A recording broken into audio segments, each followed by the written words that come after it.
अच्छा सुनो, सब्सक्राइब करते वक्त ना घंटी बजा देना ताकि जब मैं ऑनलाइन आऊँ तो तुम्हारे फोन की भी नमस्कार दोस्तों, आप सभी का स्वागत है हमारे YouTube चैनल पर। तो दोस्तों आज हम बात करेंगे आपके बीटीसी या डीएलएड चतुर्थ सेमेस्टर गणित। जी हाँ दोस्तों, जो बच्चे डीएलएड फोर्थ सेमेस्टर में है तो उनके लिए ये वीडियो खास है। तो दोस्तों इस वीडियो में हम क्या डिस्कस करने वाले हैं, आपके बहुविकल्पीय क्वेश्चन। और दोस्तों अगर आपको गणित में चाहते हैं कि 25 में 25 अंक है और आप चाहते हैं पूरा सिलेबस एक ही वीडियो में डिस्कस करें, तो इस वीडियो को आपको अंत तक देखना है और हमारे साथ बने रहना है। तो सबसे पहले दोस्तों की और हम बताएंगे इस वीडियो को शुरू करने से पहले। अब दोस्तों आप लोग डीएलएड के अंतिम सेमेस्टर में इस समय है, आप लोग यूपी टेट या सी टेट की तैयारी कर रहे होंगे, लेकिन आपको ध्यान में क्या रखना है कि इस समय आपकी बैक नहीं आनी किसी भी कीमत पर। क्योंकि इस समय बैक आने का मतलब है दोस्तों, क्योंकि आज से आपकी लगभग इस पेपर के बाद आपका बीटीसी या डीएलएड समाप्त हो जाएगा, तो बैक आना मतलब आपके लिए काफी मुश्किल हो सकता है। तो अभी तक आपकी कितनी भी बैक आ चुकी हो उससे कोई फर्क नहीं पड़ता, लेकिन अब आपको बैक नहीं लानी है। तो दोस्तों चलिए आज का पहला क्वेश्चन देखते हैं, उसके बाद और डिस्कशन करेंगे वीडियो में। आज का आपका पहला प्रश्न है, 3125 का घातीय संकेतन है। तो आपके सामने दोस्तों चार विकल्प दिख रहे हैं, 5 की घाते 5, 3 की घाते 5, 3 की घाते 4 या 5 की घाते 4।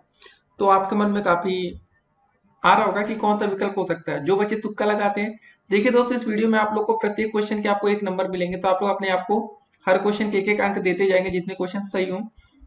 आपके लिए सरप्राइज है कि टोटल कितने क्वेश्चन आने वाले हैं, और उम्मीद करते हैं दोस्तों आप लोग अच्छे से अच्छे अंक प्राप्त करेंगे। देखिए 3125 का घातीय संकेतन निकालना तो कैसे निकाल सकते हैं। अब जिन बच्चों की मैथ काफी अच्छी हो वो तो बहुत ही अच्छी देखते तुक्का मार देंगे या लगा सकते हैं, लेकिन इसके लिए दोस्तों प्रॉपर तरीका रहेगा 3125।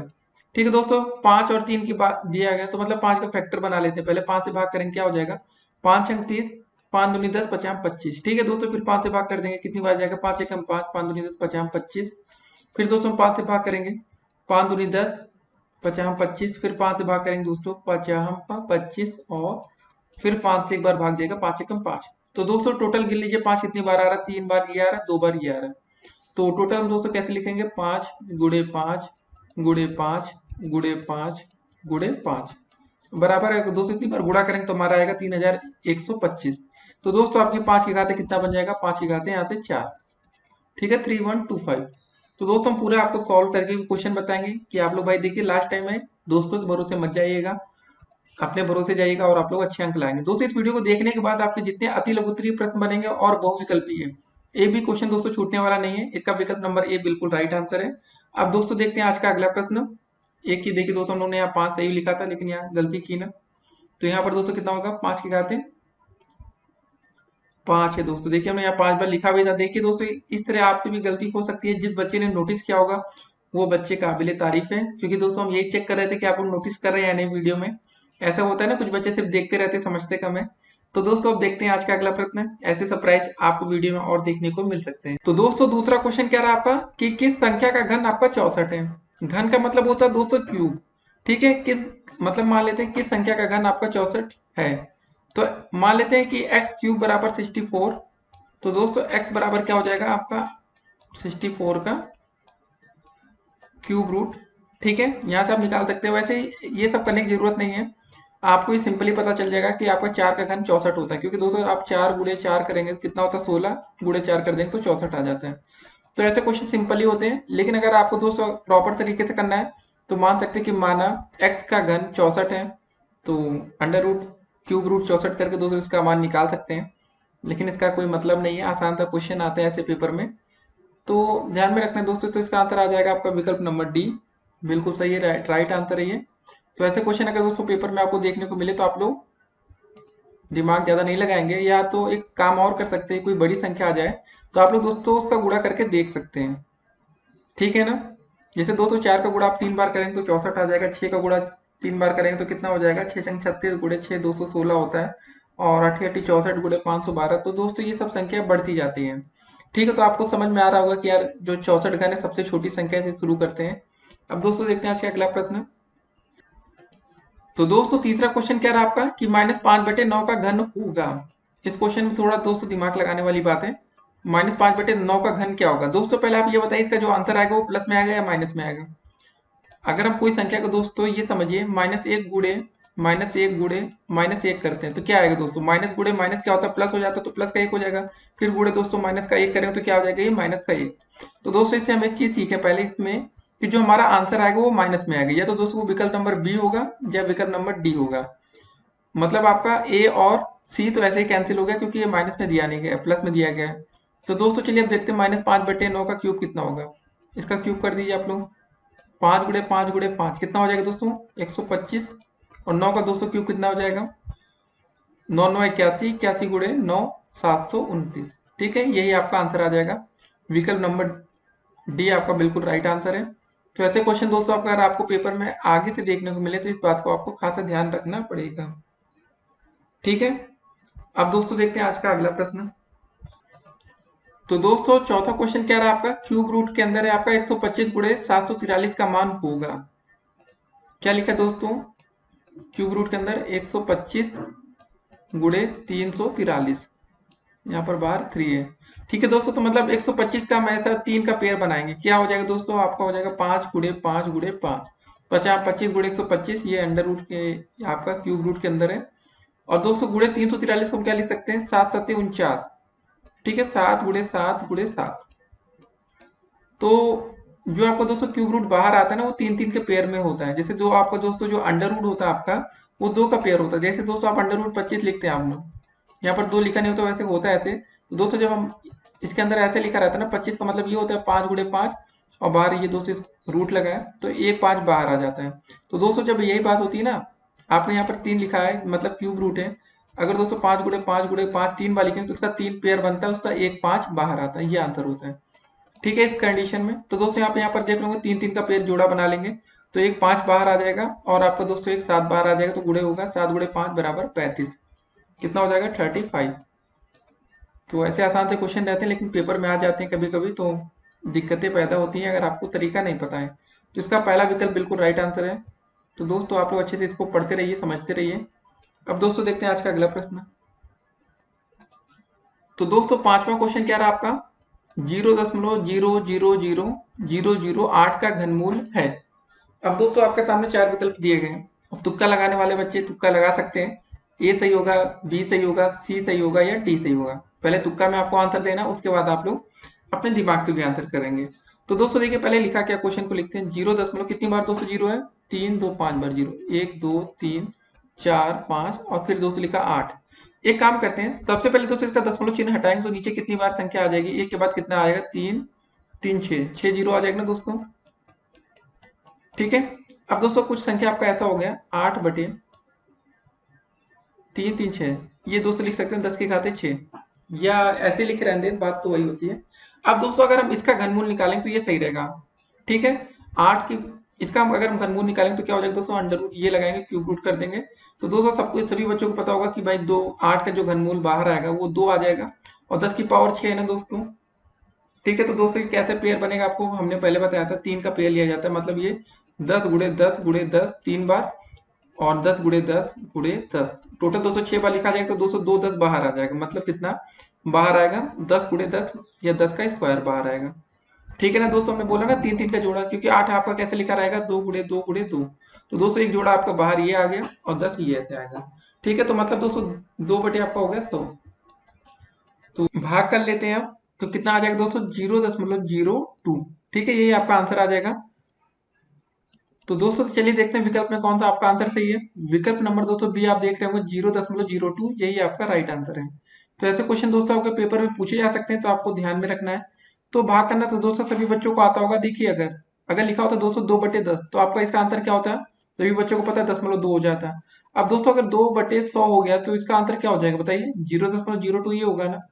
तो कभी कभी कंफ्यूजन हो जाती है बच्चों को थोड़ी बहुत। तो अब दोस्तों कभी ऐसे लिखा आएगा 0.2/10, तो इसका आंसर क्या आएगा, 0.02। ठीक है, वही दोस्तों हम करके आपको दिखाना चाहते थे।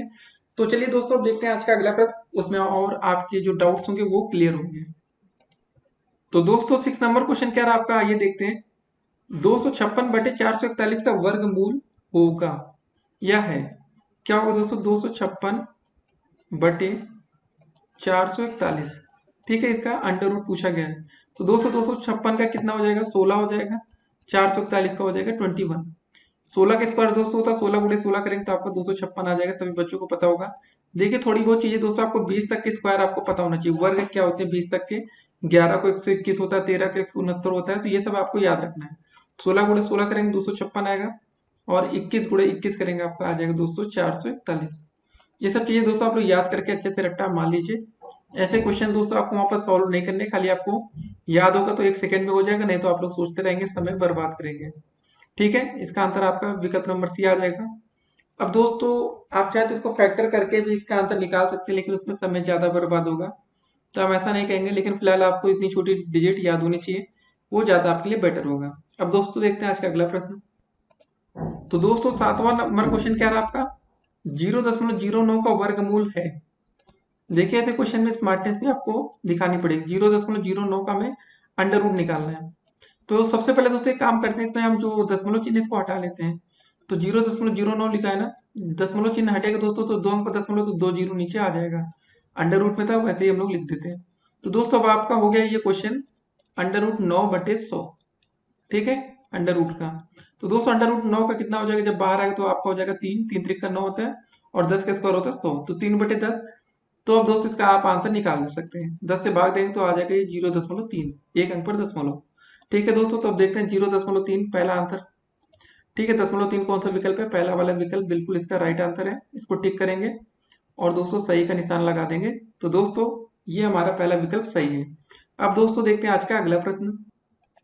तो दोस्तों 8वां नंबर क्वेश्चन क्या रहा आपका कि 0.1 का वर्ग क्या होगा। अब दोस्तों आपको ये बताना है 0.1 का वर्ग। ठीक है, इसका स्क्वायर करेंगे तो कितना आ जाएगा, तो कर लीजिए 0.1 गुणे 0.1।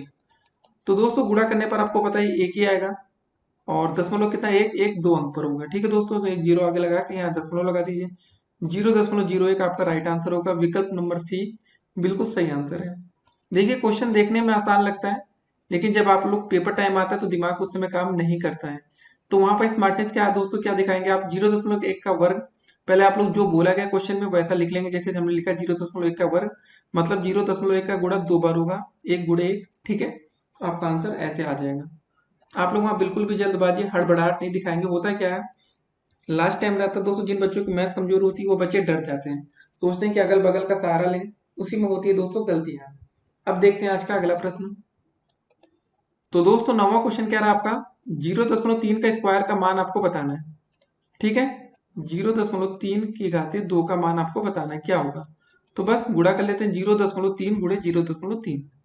जो क्वेश्चन दोस्तों लिखा रहा है वही आपको करना है, आपको कुछ भी अलग से नहीं करना है, तो आपको परेशान नहीं होना है। 3 त्रिक का दोस्तों होता है आपका 9। देखिए दशमलव एक अंक पर यहाँ पर लगा, एक अंक पर यहाँ, तो मतलब 2 अंक पर 200 आपका दशमलव लगेगा, तो 0.09 कर देंगे, ये आपका आंसर हो जाएगा। ठीक है, और जिन बच्चों को गुणा करना अभी तक नहीं आया है, 4th सेमेस्टर में आ गए, तो आप लोग दोस्तों कमेंट करिएगा, बिल्कुल शर्माने की जरूरत नहीं है, हम आपको गुणा करना भी अलग से सिखा देंगे कि दशमलव वाले चिन्हों का गुणा कैसे करते हैं।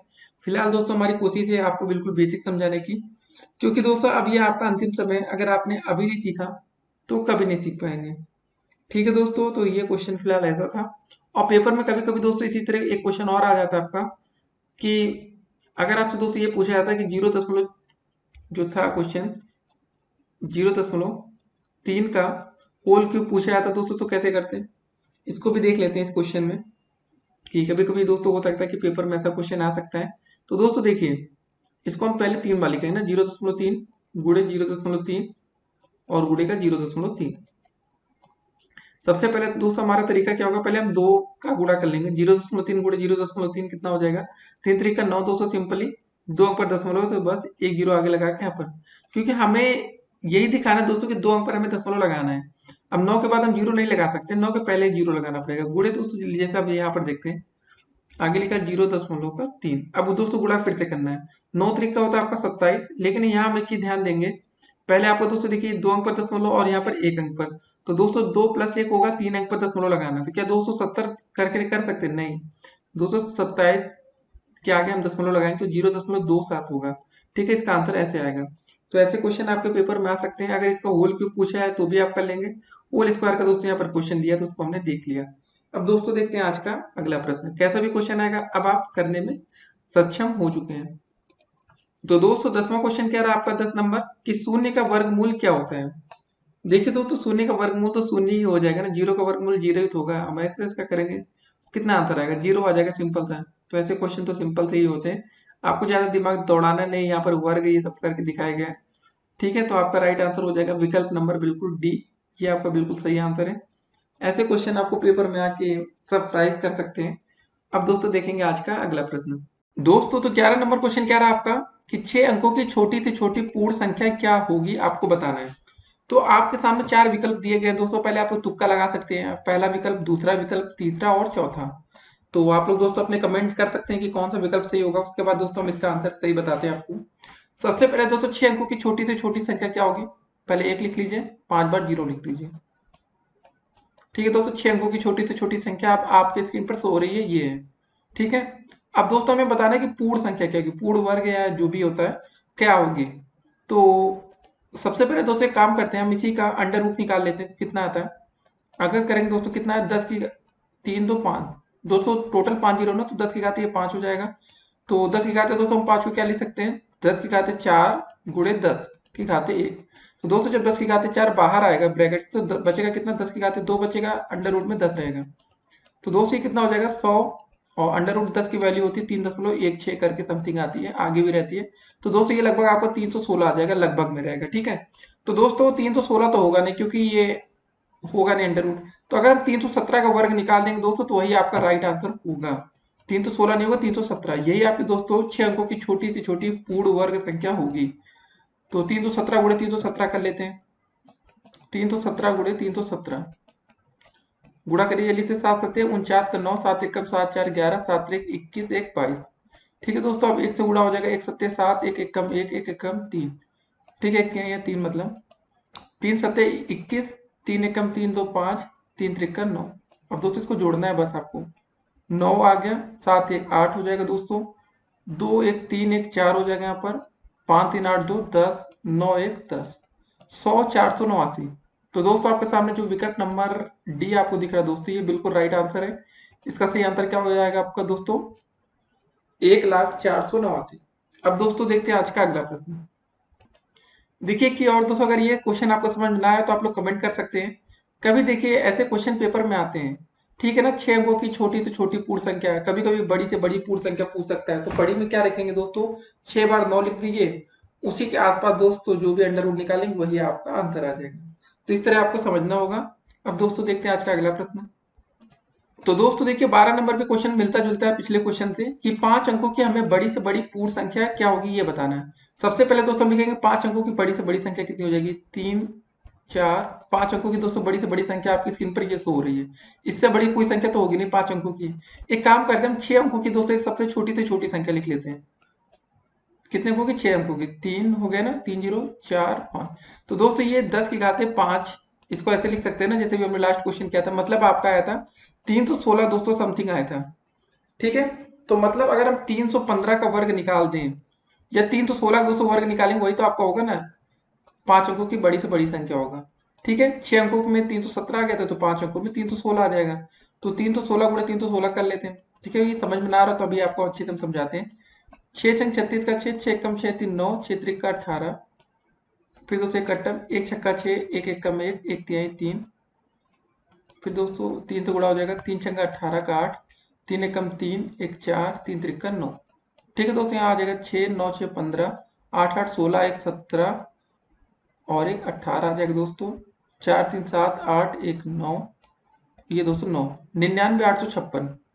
तो दोस्तों ये आपका विकल्प नंबर सी देख रहे होंगे, ये बिल्कुल आपका राइट आंसर है। ये कैसे हुआ दोस्तों अभी हम आपको समझाते हैं, आपको परेशान नहीं होना है। देखिए सबसे पहले क्या बोला गया, 5 अंकों की हमें बड़ी से बड़ी संख्या पूर्ण संख्या बतानी, पूर्ण वर्ग संख्या जो भी आप समझ रहे हैं। तो 5 अंकों की बड़ी से बड़ी संख्या हमारी दोस्तों ये दिख रही है आपकी स्क्रीन पर। ठीक है, इसको हाईलाइट कर रहे हैं, डिब्बे में बंद कर रहे हैं, ये आपके 5 अंकों की बड़ी से बड़ी संख्या है। तो हम 6 अंकों की दोस्तों छोटी से छोटी संख्या लिख लिए, क्योंकि ये करना आसान था। जब दोस्तों 6 अंकों की छोटी से छोटी संख्या का हम अंडर रूट निकालते हैं, ये आसान रहता है ना, जीरो वाले 100 3 4 5 6। ठीक है दोस्तों, ये लिखा तो मतलब ये दोस्तों इसका मतलब होता है 10 की घाते 5। 10 की घाते 5 के अंडर रूट दोस्तों कैसे निकाल सकते हैं, हम इसको लिख सकते हैं 10 की घाते 4 गुणे 10 की घाते 1। लिखा तो 10 की घाते 5 ही है ना दोस्तों, दो भाग में तोड़ लिया। 10 की घात का 4 का अंडर रूट निकालेंगे तो दोस्तों 10 की घात 2 बाहर आ जाएगा, अंडर रूट में 10 रह जाता है। तो दोस्तों वैसे ये 100 गुणे अंडर रूट 10 की वैल्यू होती है 3.16 समथिंग। तो दोस्तों ये आपके आगे 100 गुणे 300 मतलब, तो ये आगे आपका 316 गुणा करने पर आ जाता है। ठीक है यहाँ से।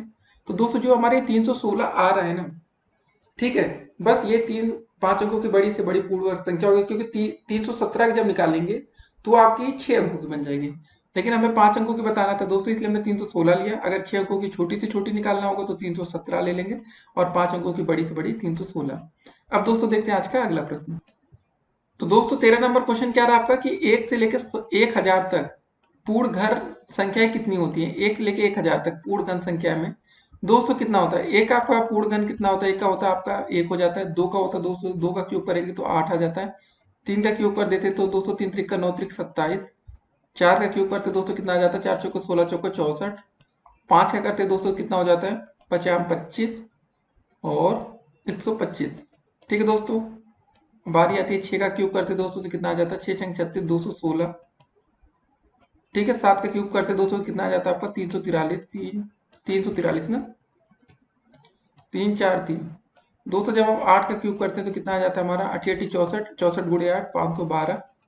दोस्तों जब हम 9 का क्यूब करते हैं तो 9 9 81, 81 गुणे 9 तो 729। ठीक दोस्तों, जब हम 10 का क्यूब करते हैं तो आपका आ जाता है 1000। क्वेश्चन में यही बोला गया था ना, 1 से 1000 तक की पूर्ण घन संख्या कितनी होती है। तो दोस्तों इसका आंसर कितना हो जाएगा, आपने देख लिया 1 से लेकर 10 तक में 10 ही आ रहा है, और क्या 10 से ऊपर करेंगे दोस्तों तो ये 1000 से ऊपर की संख्या बन जाएगी। तो हमें 10 तक का ही बताना था। अब दोस्तों देखते हैं आज का अगला प्रश्न। तो दोस्तों 14 नंबर क्वेश्चन क्या रहा आपका, सबसे छोटी प्राकृतिक संख्या कौन सी है ये बताना है। 3 है, 1 है, 9 है या 6। तो दोस्तों सिंपल सा आंसर है इसका, सबसे छोटी प्राकृतिक संख्या 1 होती है। ठीक है दोस्तों, जीरो नहीं होती, काफी बच्चे कंफ्यूज होते हैं। जीरो दोस्तों इसको नेचुरल नंबर भी बोलते हैं प्राकृतिक संख्या को अंग्रेजी में, और सबसे छोटी प्राकृतिक संख्या आपकी 1 है। 1 से स्टार्ट होती है, 1 के बाद 2 3 4 ये सब आता है। जीरो दोस्तों आपका पूर्ण संख्या में आता है या होल नंबर्स में आता है। ठीक है, उसको मत याद रखिएगा, इसका आंसर 1 होगा। अब दोस्तों देखते हैं आज का अगला प्रश्न।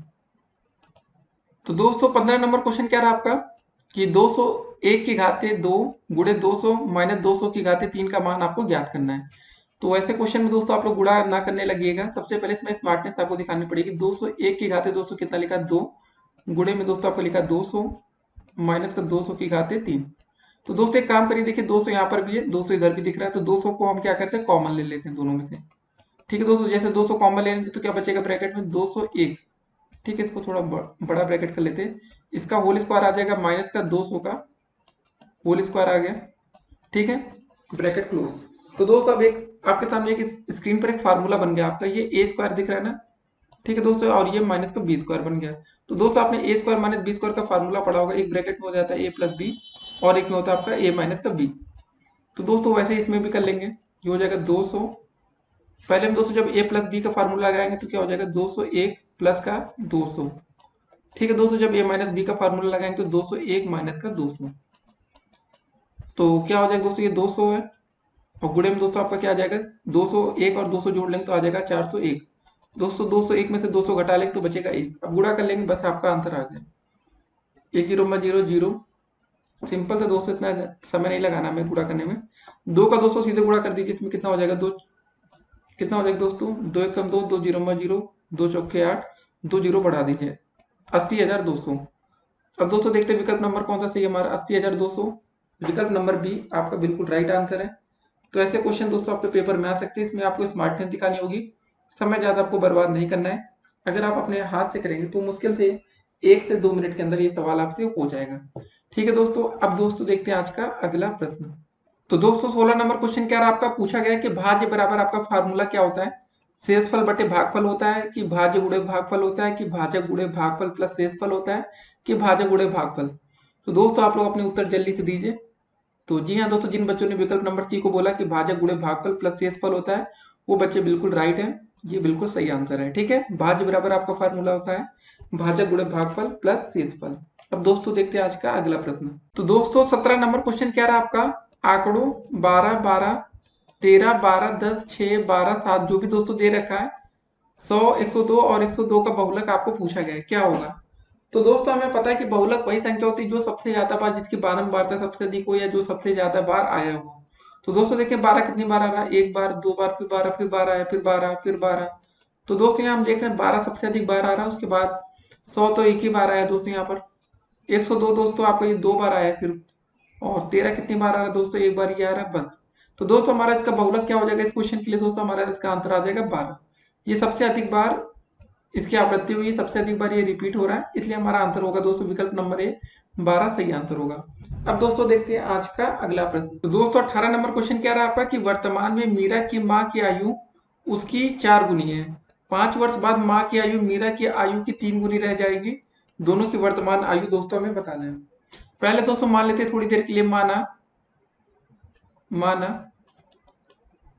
मीरा की आयु कितनी दोस्तों, मीरा की आयु, ठीक है दोस्तों, बहुविकल्पी क्वेश्चन इतना लिखना नहीं होता लेकिन आप लोग लिख लीजिएगा, x वर्ष है, ठीक है दोस्तों, और उस समय उसकी माँ की आयु कितनी है, उसकी 4 गुनी। तो दोस्तों यहाँ से उसकी माँ की आयु कितनी हो जाएगी, माँ की आयु बराबर दोस्तों हो जाएगा आपका 4x, ठीक है, इतने साल।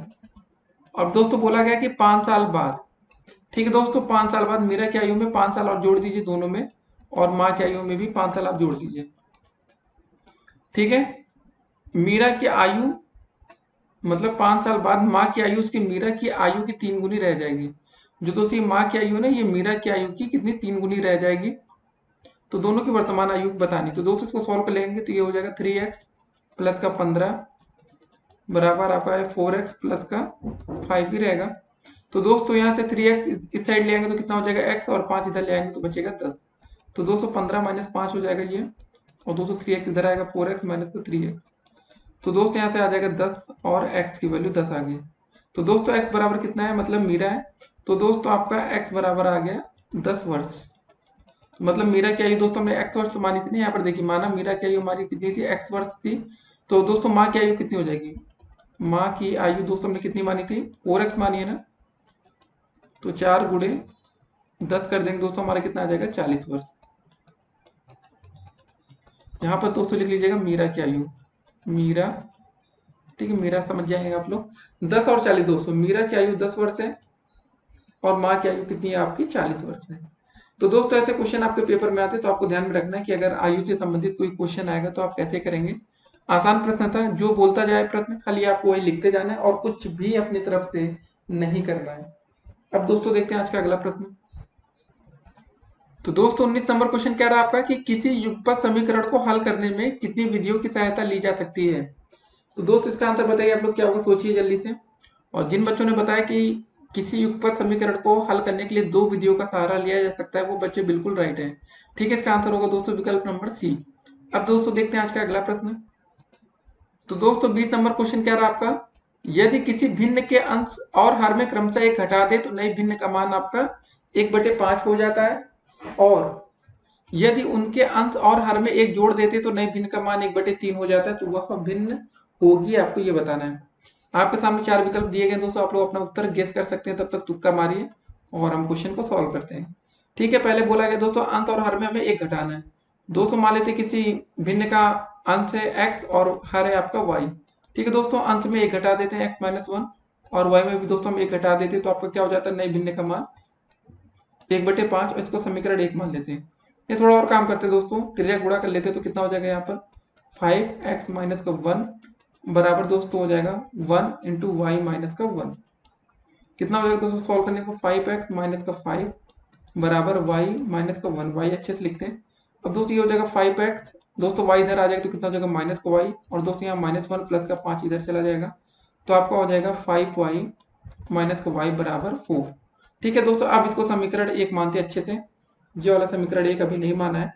उसके बाद दोस्तों बोला गया यदि उनके अंश और हर में क्रमशः 1 जोड़ देते तो नई भिन्न का मान 1/3 हो जाता है। उनके अंश में मतलब दोस्तों x में 1 जोड़ते हैं और हर में भी दोस्तों हम लोग 1 जोड़ देते हैं, तो नई भिन्न का मान 1/3 हो जाता है। इसको त्रिज्या गुणा कर लेंगे दोस्तों, कितना हो जाएगा 3x प्लस का 1 बराबर दोस्तों 1 तो गुणा हो जाएगा आपका y प्लस का 1। ठीक है, कितना आ जाएगा यहाँ पर दोस्तों 3x प्लस का 3 बराबर दोस्तों आपको यहाँ पर आ जाएगा y प्लस का 1। तो दोस्तों y को इधर ले आते हैं, कितना हो जाएगा 3x माइनस का y बराबर दोस्तों 1 माइनस का 3 हो जाएगा, या 3x माइनस का y बराबर का माइनस का 2। दोस्तों ये आपका समीकरण नंबर 2 हो जाएगा। ठीक है, फर्स्ट ऊपर मान लिया, सेकंड ये। अब दोस्तों इसको सॉल्व कर लेते हैं। समीकरण 1 कितना था 5y माइनस ये दोस्तों 5x होगा ना यहाँ पर, इसको थोड़ा आप लोग दोस्तों ध्यान दिया करिए। आप लोग को भी दोस्तों हम चेक करते रहते हैं कि आप लोग ध्यान दे रहे हैं या नहीं क्वेश्चन में, जैसा कि हमने पहले बोला था। तो दोस्तों आप क्या करेंगे इस क्वेश्चन में, चलिए दोस्तों लिख लेते हैं पहले दोनों समीकरण को। पहला समीकरण आपका 5x माइनस का वाई बराबर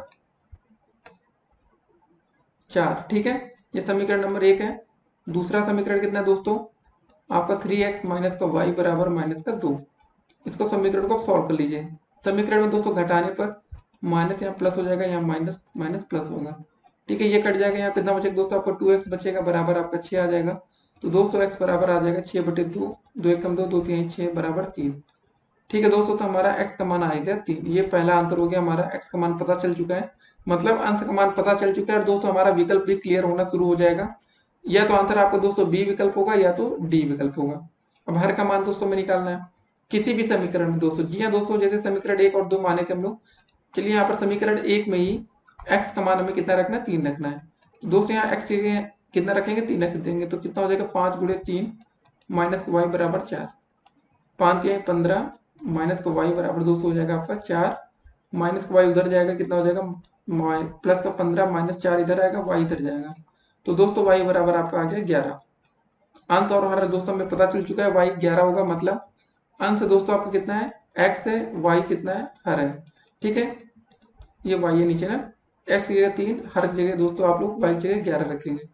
तो हमारा आंसर कितना आ जाएगा, 3/11। तो दोस्तों हमारा राइट आंसर है विकल्प नंबर डी, बिल्कुल सही आंसर है। अब दोस्तों देखते हैं आज का अगला प्रश्न। एक बात और दोस्तों, अगर आप लोग चाहते हैं कि हमसे व्हाट्सएप पर जुड़ना चाहते हैं तो दोस्तों आप लोग हमें मैसेज कर सकते हैं। हमारा व्हाट्सएप नंबर है 8738079216। तो दोस्तों वहाँ आपको मैथ की सारी वीडियोस मिल जाएगी। तो फिर से लिख लीजिए 8738079216। अब दोस्तों देखते हैं आज का अगला प्रश्न। दोस्तों तो 21 नंबर क्वेश्चन कह रहा है आपका कि विद्यालय की बास्केटबॉल टीम द्वारा 10 मैचों में प्राप्त अंक निम्नलिखित हैं, ठीक है। तो क्या क्या दोस्तों है, 10 12 8 9 जो भी है दोस्तों, मैच के अंकों की हमें माध्यिका बतानी है। तो माध्यिका निकालने के लिए दोस्तों हम सबसे पहले क्या करते हैं, जो भी हमें डेटा दिया गया था, जैसे दोस्तों ये दिया गया संख्या, इसको या तो हम अवरोही क्रम में लिखें या तो आरोही क्रम में लिखें। सबसे पहले दोस्तों इसको हम आरोही में लिख लेते हैं।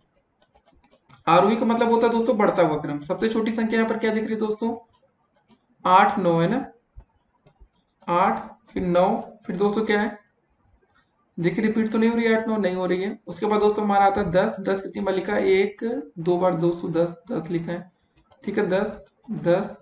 फिर दोस्तों क्या है, आपका आता है 11, फिर दोस्तों है आपका 12, और 12 कितनी बार लिखा है, एक ही बार लिखा है ना। फिर दोस्तों आपका आता है 13, फिर दोस्तों 13 के बाद क्या दिया गया है, 19 20 और 22, 19 है 20 है और 22 है। दोस्तों टोटल संख्या गिन लेते हैं। यहाँ बोला गया 10 मैचों में प्राप्त है 3 3 6 3 त्रिका 9 10, ठीक है दोस्तों। तो हमें माध्यिका निकालना है। अगर माध्यिका निकालते समय जो संख्याएं होती है दोस्तों ये सम में आती है, तो दोस्तों क्या होता है, सम में आती है दोस्तों, इसका फॉर्मूला माध्यिका का फिर ये हो जाता है n/2वां पद, ठीक है, प्लस n/2 प्लस 1वां पद, और दोस्तों बटे में सबके होता है आपका 2। सॉल्व कर लेते हैं दोस्तों। एन की दोस्तों हम क्या रखते हैं, 10 रखेंगे, 10/2 वहां पर मतलब जो आएगा दोस्तों इसकी वैल्यू यहाँ पर रखनी पड़ेगी, प्लस 10 बटे यहाँ पर दोस्तों 2 है ना आपका, 2 लिखा ये 2, 10/2 प्लस 1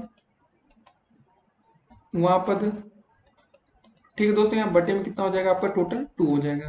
तो दोस्तों जब भाग करेंगे कितना हो जाएगा, 2 पंजे 10, 5वां पद आ जाएगा यहाँ पर।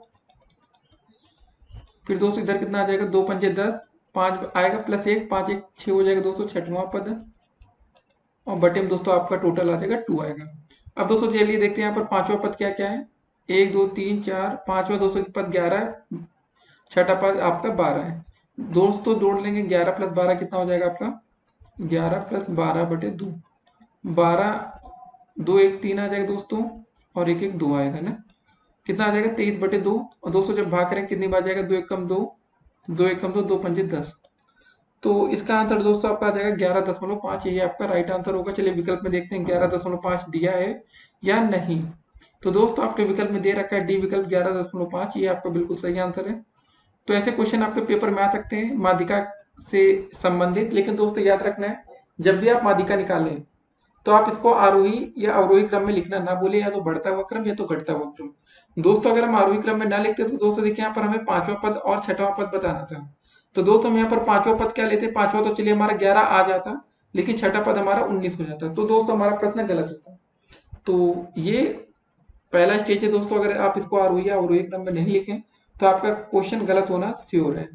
अब दोस्तों देखते हैं आज का अगला प्रश्न। तो दोस्तों 22 नंबर क्वेश्चन क्या रहा आपका कि किसी चक्रीय चतुर्भुज के सम्मुख कोण होते हैं, पूरक होते हैं कि समपूरक होते हैं कि न्यून होते हैं कि अधिक कोण होते हैं, ये आपको बताना है। तो दोस्तों चक्रीय चतुर्भुज के सम्मुख कोण आपके समपूरक होते हैं, ठीक है। इस विकल्प को हम टिक करेंगे, बी विकल्प आपका बिल्कुल राइट आंसर है। अब दोस्तों देखते हैं आज का अगला प्रश्न। तो दोस्तों 23 नंबर क्वेश्चन क्या रहा आपका कि चक्रीय चतुर्भुज के सम्मुख कोणों का योग कितना होता है, ये आपको बताना है। तो दोस्तों इसका सिंपल सा आंसर है 180 अंश। चक्रीय चतुर्भुज के सम्मुख कोण जो होते हैं उनका योग होता है आपका 180 अंश। तो दोस्तों हमारा विकल्प नंबर बी बिल्कुल राइट आंसर है। अब दोस्तों देखते हैं आज का अगला प्रश्न। तो दोस्तों 24 नंबर क्वेश्चन क्या रहा आपका कि चक्रीय चतुर्भुज के चक्रीय बिंदु वृत्त पर होते हैं, कितने वृत्त पर होते हैं, एक होते हैं, दो होते हैं, तीन होते हैं कि चार। देखिए दोस्तों चतुर्भुज आपका तभी बनेगा जब आपके चारों बिंदु वृत्त पर होंगे ना, तभी तो दोस्तों ये चक्रीय चतुर्भुज कहलाएगा। चतुर्भुज में मतलब चारों दोस्तों जब तक बिंदु आपके वृत्त पर टच नहीं होंगे अलग अलग जगह, तब तक आपका ये चक्रीय चतुर्भुज नहीं बन पाएगा, ठीक है। तो दोस्तों चक्रीय चतुर्भुज के चक्रीय बिंदु वृत्त पर कितने होते हैं, टोटल होते हैं आपके 4। विकल्प नंबर डी बिल्कुल राइट आंसर है। अब दोस्तों देखते हैं आज का अगला प्रश्न। तो दोस्तों 25 नंबर क्वेश्चन क्या रहा आपका कि किसने कहा है सांख्यिकीय अनुमानों तथा संभावनाओं का विज्ञान होता है। आपके सामने 4 विकल्प है, कैंडल, किंग, पुडिंगटन या इंग्लिश तथा इंग्लिश। तो आप लोग सोचिए दोस्तों और अपना तुक्का लगाइए, अगर आपको पता है तो अच्छी बात है। तो दोस्तों इसका सही आंसर है आपका विकल्प नंबर सी, ठीक है, बोलिंगटन। तो अगर आपने ये तुक्का लगाया तो अच्छी बात है, क्योंकि पेपर में भी दोस्तों आप लोग तुक्का या गेस तो लगाते ही हैं, चाहे यूपी टेट का पेपर हो, सी टेट का हो। अब क्वेश्चन नहीं आता तो दोस्तों खाली छोड़ने से अच्छा है कि कुछ ना कुछ अपनी किस्मत आजमा कर देख ली जाए। अब दोस्तों देखते हैं आज का अगला प्रश्न। तो दोस्तों 26 नंबर क्वेश्चन क्या रहा आपका कि अंक वितरण में सबसे बड़े अंक और सबसे छोटे अंक को कहते हैं, क्या बोलते हैं दोस्तों, आप सोचिए। आप लोग प्रसार बोलते हैं कि वर्गांतर बोलते हैं कि आवृत्ति बोलते हैं कि उपयुक्त सभी। आप लोग सोचिए दोस्तों, इसका आंसर दीजिए जल्दी से। तो जिन बच्चों ने प्रसार सोचा होगा उस बच्चों का आंसर बिल्कुल राइट आंसर है, ठीक है। इसका सही आंसर होगा दोस्तों आपका प्रसार। अब दोस्तों देखते हैं आज का अगला प्रश्न। तो दोस्तों 27 नंबर क्वेश्चन क्या रहा आपका, केंद्रीय प्रवृत्ति के माप है, मध्यमान, मध्यांक, बहुलांक या उपयुक्त सभी। तो आप लोग दोस्तों अपना आंसर सोचिए और कमेंट करिए जल्दी से। तो जिन बच्चों ने दोस्तों इसका आंसर सोचा है कि उपयुक्त सभी होगा, वो बच्चे यहाँ पर बिल्कुल इस समय इस क्वेश्चन के लिए राइट है, सही जवाब। अब दोस्तों देखते हैं आज का अगला प्रश्न। तो दोस्तों 28 नंबर क्वेश्चन क्या रहा आपका कि गुणात्मक वर्गीकरण में वर्गों का जो निर्माण होता है वो किसके आधार पर होता है। दोस्तों 4 विकल्प आपके सामने, वितरण के आधार पर, गुणों के आधार पर, मात्रा के आधार पर या उपयुक्त सभी। तो आप लोग दोस्तों अपना आंसर सोचिए जल्दी से और कमेंट करिए। तो जिन बच्चों ने इसका आंसर सोचा कि इसका आंसर होगा गुणों के आधार पर, वो बच्चे बिल्कुल यहाँ पर सही हैं। जिसका राइट आंसर दोस्तों क्या होगा, विकल्प नंबर बी, गुणों के आधार पर। अब दोस्तों देखते हैं आज का अगला प्रश्न। तो दोस्तों 29 नंबर क्वेश्चन क्या रहा आपका कि मध्यमान का प्रत्यक्ष विधि सूत्र है, ये आपको बताना है। तो आपके सामने दोस्तों 4 विकल्प दिख रहे हैं। ए विकल्प है m बराबर सिग्मा एफ एक्स स्क्वायर बटे एन, बी है sigma X upon N, C विकल्प है m बराबर sigma X square by N, D विकल्प है दोस्तों m बराबर sigma F X square by N. तो आप लोग दोस्तों अपना आंसर सोचिए और कमेंट करके बताइए। तो दोस्तों इसका हम राइट आंसर बताते हैं। तो जिन बच्चों ने सोचा कि m बराबर होगा, क्या सोचा दोस्तों आप लोग ने, सिग्मा x बटे n, वो बच्चे दोस्तों बिल्कुल राइट है। मतलब इसका विकल्प नंबर बी आपका बिल्कुल राइट आंसर है। जिन बच्चों ने ये सोचा है इसका आंसर ये होगा। तो दोस्तों अभी इससे रिलेटेड आपको एक क्वेश्चन भी बताया जाएगा, तो इसके लिए आपको परेशान नहीं होना है। अब दोस्तों देखते हैं आज का अगला प्रश्न। तो दोस्तों 30 नंबर क्वेश्चन क्या रहा आपका कि निम्न संख्याओं का हमें मध्यमान बताना है, ठीक है। तो वही दोस्तों हमने मध्यमान का फार्मूला पढ़ा सिग्मा एक्स। मतलब दोस्तों सबको जोड़ लीजिए, क्या क्या दिया गया, 6 8 9 13 14, 6 8 9 13 और 14, ठीक है दोस्तों। बटे में क्या लिखा था दोस्तों हमारा n, मतलब दोस्तों टोटल संख्या गिन लीजिए कितनी, 3 4 5, ठीक है दोस्तों। टोटल संख्या आपकी कितनी है, 5। तो कितना हो जाएगा जोड़ने, 6 8 6 14, 14 9 दोस्तों होता है 23, 23 और 13 दोस्तों होता है 36, 36 और 14 40 10 50। 50 बटे दोस्तों आपका आ गया 5, 5 एकम 5, 5 दाम में 50। तो दोस्तों हमारा आंसर आ जाएगा यहाँ से 10। ठीक है, इसका आंसर हो जाएगा मध्यमान हमारा 10 आ जाएगा। तो जिन बच्चों ने इस क्वेश्चन को हमसे पहले लगा लिया है तो वो बच्चे बधाई के पात्र हैं, क्योंकि कुछ बच्चे दोस्तों हमारी वीडियो को चलते चलते भी अपने क्वेश्चन प्रैक्टिस करते रहते हैं कॉपियों पर। तो अच्छी बात है दोस्तों, आप भी प्रैक्टिस करते रहिए, ऐसे दोस्तों काम नहीं चलेगा। तो दोस्तों अब देखते हैं आज का अगला प्रश्न। तो दोस्तों 31 नंबर क्वेश्चन क्या रहा आपका, आवृत्ति वितरण में जिस संख्या की पुनरावृत्ति अधिक बार होती है वह कहलाता है। तो दोस्तों इसका आंसर होगा आपका बहुलांक। ठीक है, इसका सीधा आंसर बता रहे हैं। आपने देखा होगा दोस्तों बहुलक के जो क्वेश्चन आते हैं, जो संख्या सबसे ज्यादा बार रिपीट होती है तो उसका आंसर वही होता है। ठीक है, या बारंबारता जो भी कहिए आप। अब दोस्तों देखते हैं आज का अगला प्रश्न। तो दोस्तों यहाँ पर 32 नंबर क्वेश्चन क्या रहा कि मध्यमान का प्रयोग किस परिस्थिति में किया जाता है, सरल परिस्थितियों में, कठिन परिस्थितियों में, या जब मानक विचलन ज्ञात करना हो, या कोई नहीं। तो सोचिए दोस्तों आप लोग और इसका उत्तर दीजिए। जिन बच्चों ने दोस्तों उत्तर दिया कि जब मानक विचलन ज्ञात करना हो, वो बच्चे बिल्कुल राइट आंसर है। ठीक है, सही है। अब दोस्तों देखते हैं आज का अगला प्रश्न। दोस्तों 33 नंबर क्वेश्चन क्या रहा आपका, केंद्रीय प्रवृत्ति का मान वह मान है जो समस्त आंकड़ों का श्रेष्ठतम प्रतिनिधित्व करता है। केंद्रीय प्रवृत्ति की यह परिभाषा किसने दी है, आपको बताना है। आपके सामने दोस्तों 4 विकल्प हैं, क्लार्क एवं सकाडे ने, सिप्सन व काफ्का ने, रास ने, मैकाले ने। सोचिए दोस्तों आप लोग आंसर और जल्दी से आप लोग अपना उत्तर दीजिए। तो जिन बच्चों ने दोस्तों विकल्प नंबर सी को चुना है वो बच्चे बिल्कुल राइट आंसर है। अब दोस्तों देखते हैं आज का अगला प्रश्न। तो दोस्तों 34 नंबर क्वेश्चन क्या रहा आपका, मध्यमान किन कारणों से लाभकारी होता है, पहला सरल विधि, या अंकगणितीय विधि पद्धति पर निर्भर इसलिए, या तुलना संभव है, या उपयुक्त सभी। सोचिए दोस्तों आप लोग अपना उत्तर और अपना आंसर दीजिए। क्या मध्यमान दोस्तों सरल विधि होती है या नहीं, सोच के बताइए आप लोग। होती है ना, तो सही है। अंकगणितीय पद्धति पर निर्भर है दोस्तों, ये भी सही है। तुलना भी संभव होता है, तो उपयुक्त सभी। इसका आंसर दोस्तों हो जाएगा आपका विकल्प नंबर डी, उपयुक्त सभी। अब देखते हैं आज का अगला प्रश्न। तो दोस्तों 35 नंबर क्वेश्चन क्या रहा आपका, मध्यांक के द्वारा ज्ञात किया जा सकता है या ज्ञात किया जाता है। क्या ज्ञात किया जाता है दोस्तों, सीमांत, मध्य बिंदु, या दोनों, या उपयुक्त में से कोई नहीं। सोचिए आप लोग और उत्तर दीजिए। जिन बच्चों ने सोचा कि इसका आंसर होगा मध्य बिंदु, वो बच्चे यहाँ पर बिल्कुल सही आंसर दे रहे हैं। तो विकल्प नंबर बी के साथ दोस्तों राइट आंसर है। अब दोस्तों देखते हैं आज का अगला प्रश्न। 36 नंबर दोस्तों क्वेश्चन क्या रहा आपका, बहुलांक अन्य नाम से जाना जाता है। क्या क्या नाम होता है दोस्तों, बहुलक, मोड, भूवियष्ट, या उपयुक्त सभी। सोचिए दोस्तों और आप लोग अपना उत्तर दीजिए, कौन सा राइट आंसर है यहाँ पर। एक ही विकल्प सही होगा यहाँ पर। और जिन बच्चों ने सोचा कि यार बहुलक सही होगा, वो तो सही है ही है, मोड वाले भी सही है, भूइष्टक भी सही है, उपयुक्त सभी वाले बिल्कुल राइट आंसर है। इसका सही आंसर होगा दोस्तों इस क्वेश्चन में उपयुक्त सभी। अब देखते हैं आज का अगला प्रश्न। दोस्तों तो 37 नंबर क्वेश्चन क्या रहा आपका, दीर्घ विधि से मध्यमान ज्ञात करने का सूत्र है, आपको ये बताना है। तो इसका आंसर सोचिए दोस्तों, सिग्मा एफ एन होगा, एफ बटे एन, या विकल्प number B sigma F X upon N, या विकल्प number C sigma F X square upon N, या इनमें से कोई नहीं। सोचिए दोस्तों आप लोग आंसर। और जिन बच्चों ने आंसर सोच लिया और आंसर दिया है sigma F X upon N, ठीक है, वो बच्चे बिल्कुल राइट आंसर है। इसका आंसर होगा दोस्तों विकल्प नंबर बी के साथ। जिन बच्चों गए हैं वो बच्चे पूरे 1 नंबर इस क्वेश्चन से प्राप्त करेंगे।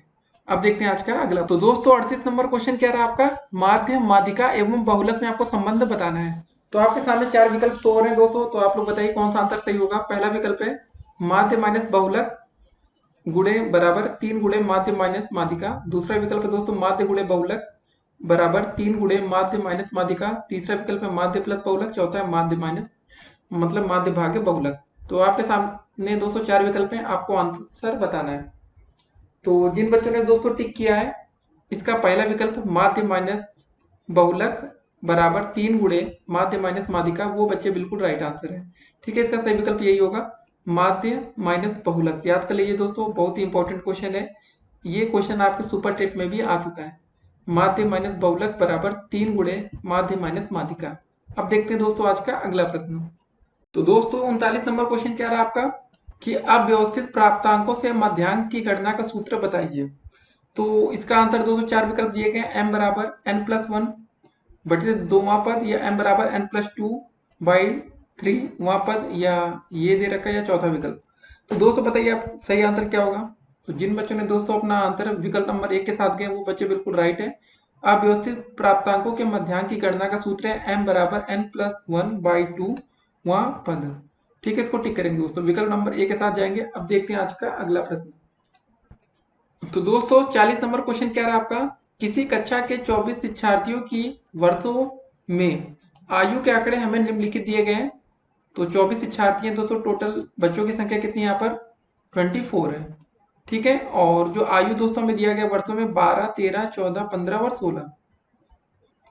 तो दोस्तों ये हमारी जो संख्या आ रही है आप देख रहे होंगे 3, 2, 5। ठीक है, ये आपकी दोस्तों संख्या विषम आ रही ना। तो दोस्तों विषम का फार्मूला क्या होता है, अगर हमें माध्यिका ज्ञात करनी है, देखिए यहाँ पर क्वेश्चन में माध्यिका ही पूछा गया, हमें आंकड़ों की माध्यिका बतानी है। तो इसका सिंपल सा फार्मूला होता है n+1/2 वहां पद। देखिए दोस्तों ये आपका सीरियल से लिखा भी गया है, मतलब आरोही क्रम में लिखा है, बढ़ते हुए क्रम में 12, 13, 14 और 15। तो दोस्तों टोटल हो जाएगी 5 + 1/2। ठीक है दोस्तों, वहां पद हो जाएगा।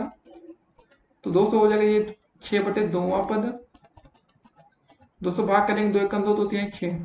ठीक है दोस्तों, तो यहाँ से आ जाएगा आपका तीसरा वहां पद। तो दोस्तों तीसरा पद कौन सा हो जाएगा आपका 14 हो जाएगा। ठीक है, यहाँ पर आप देख रहे हो 14 नंबर, या दोस्तों विकल्प में आपका दोस्तों विकल्प नंबर डी बिल्कुल राइट आंसर होगा। ठीक है, इसी को टिक करेंगे और आप लोग पूरे अंक प्राप्त करेंगे, 40 का डी। तो दोस्तों ऐसे क्वेश्चन आपके पेपर में आते, देखिए यहाँ पर कितना आ जाएगा लिख देते हम लोग, 14 वर्ष आया था ना। तो अगर आपका 1 नंबर या 2 नंबर में क्वेश्चन आ जाए तो आप ऐसे लिखेंगे भी ना प्रॉपर तरीके से 14 वर्ष। देखिए दोस्तों हम आपको हर सवाल प्रॉपर तरीके से इसलिए बता रहे हैं कि अगर क्वेश्चन में अतिलघु उत्तरी या बहुविकल्पी में ये प्रश्न आता है तो कैसे करेंगे आप लोग। ठीक है ना, अतिलघु उत्तरी में तो आपको सॉल्व करना पड़ेगा, या लघु उत्तरी में। तो इस क्वेश्चन में आप दोस्तों यहाँ से कंफ्यूज मत होइएगा कि किसी कक्षा के 24 शिक्षार्थियों की, मतलब 24 को मत समझ लीजिएगा कि यार 24 से हमें निकालना है, क्योंकि हमें दोस्तों आयु के आंकड़े निम्नलिखित दिए गए हैं। हमें आयु को बताना दोस्तों, हमें आयु को देखना है, ना कि बच्चों को देखना है कि कितने बच्चे हैं।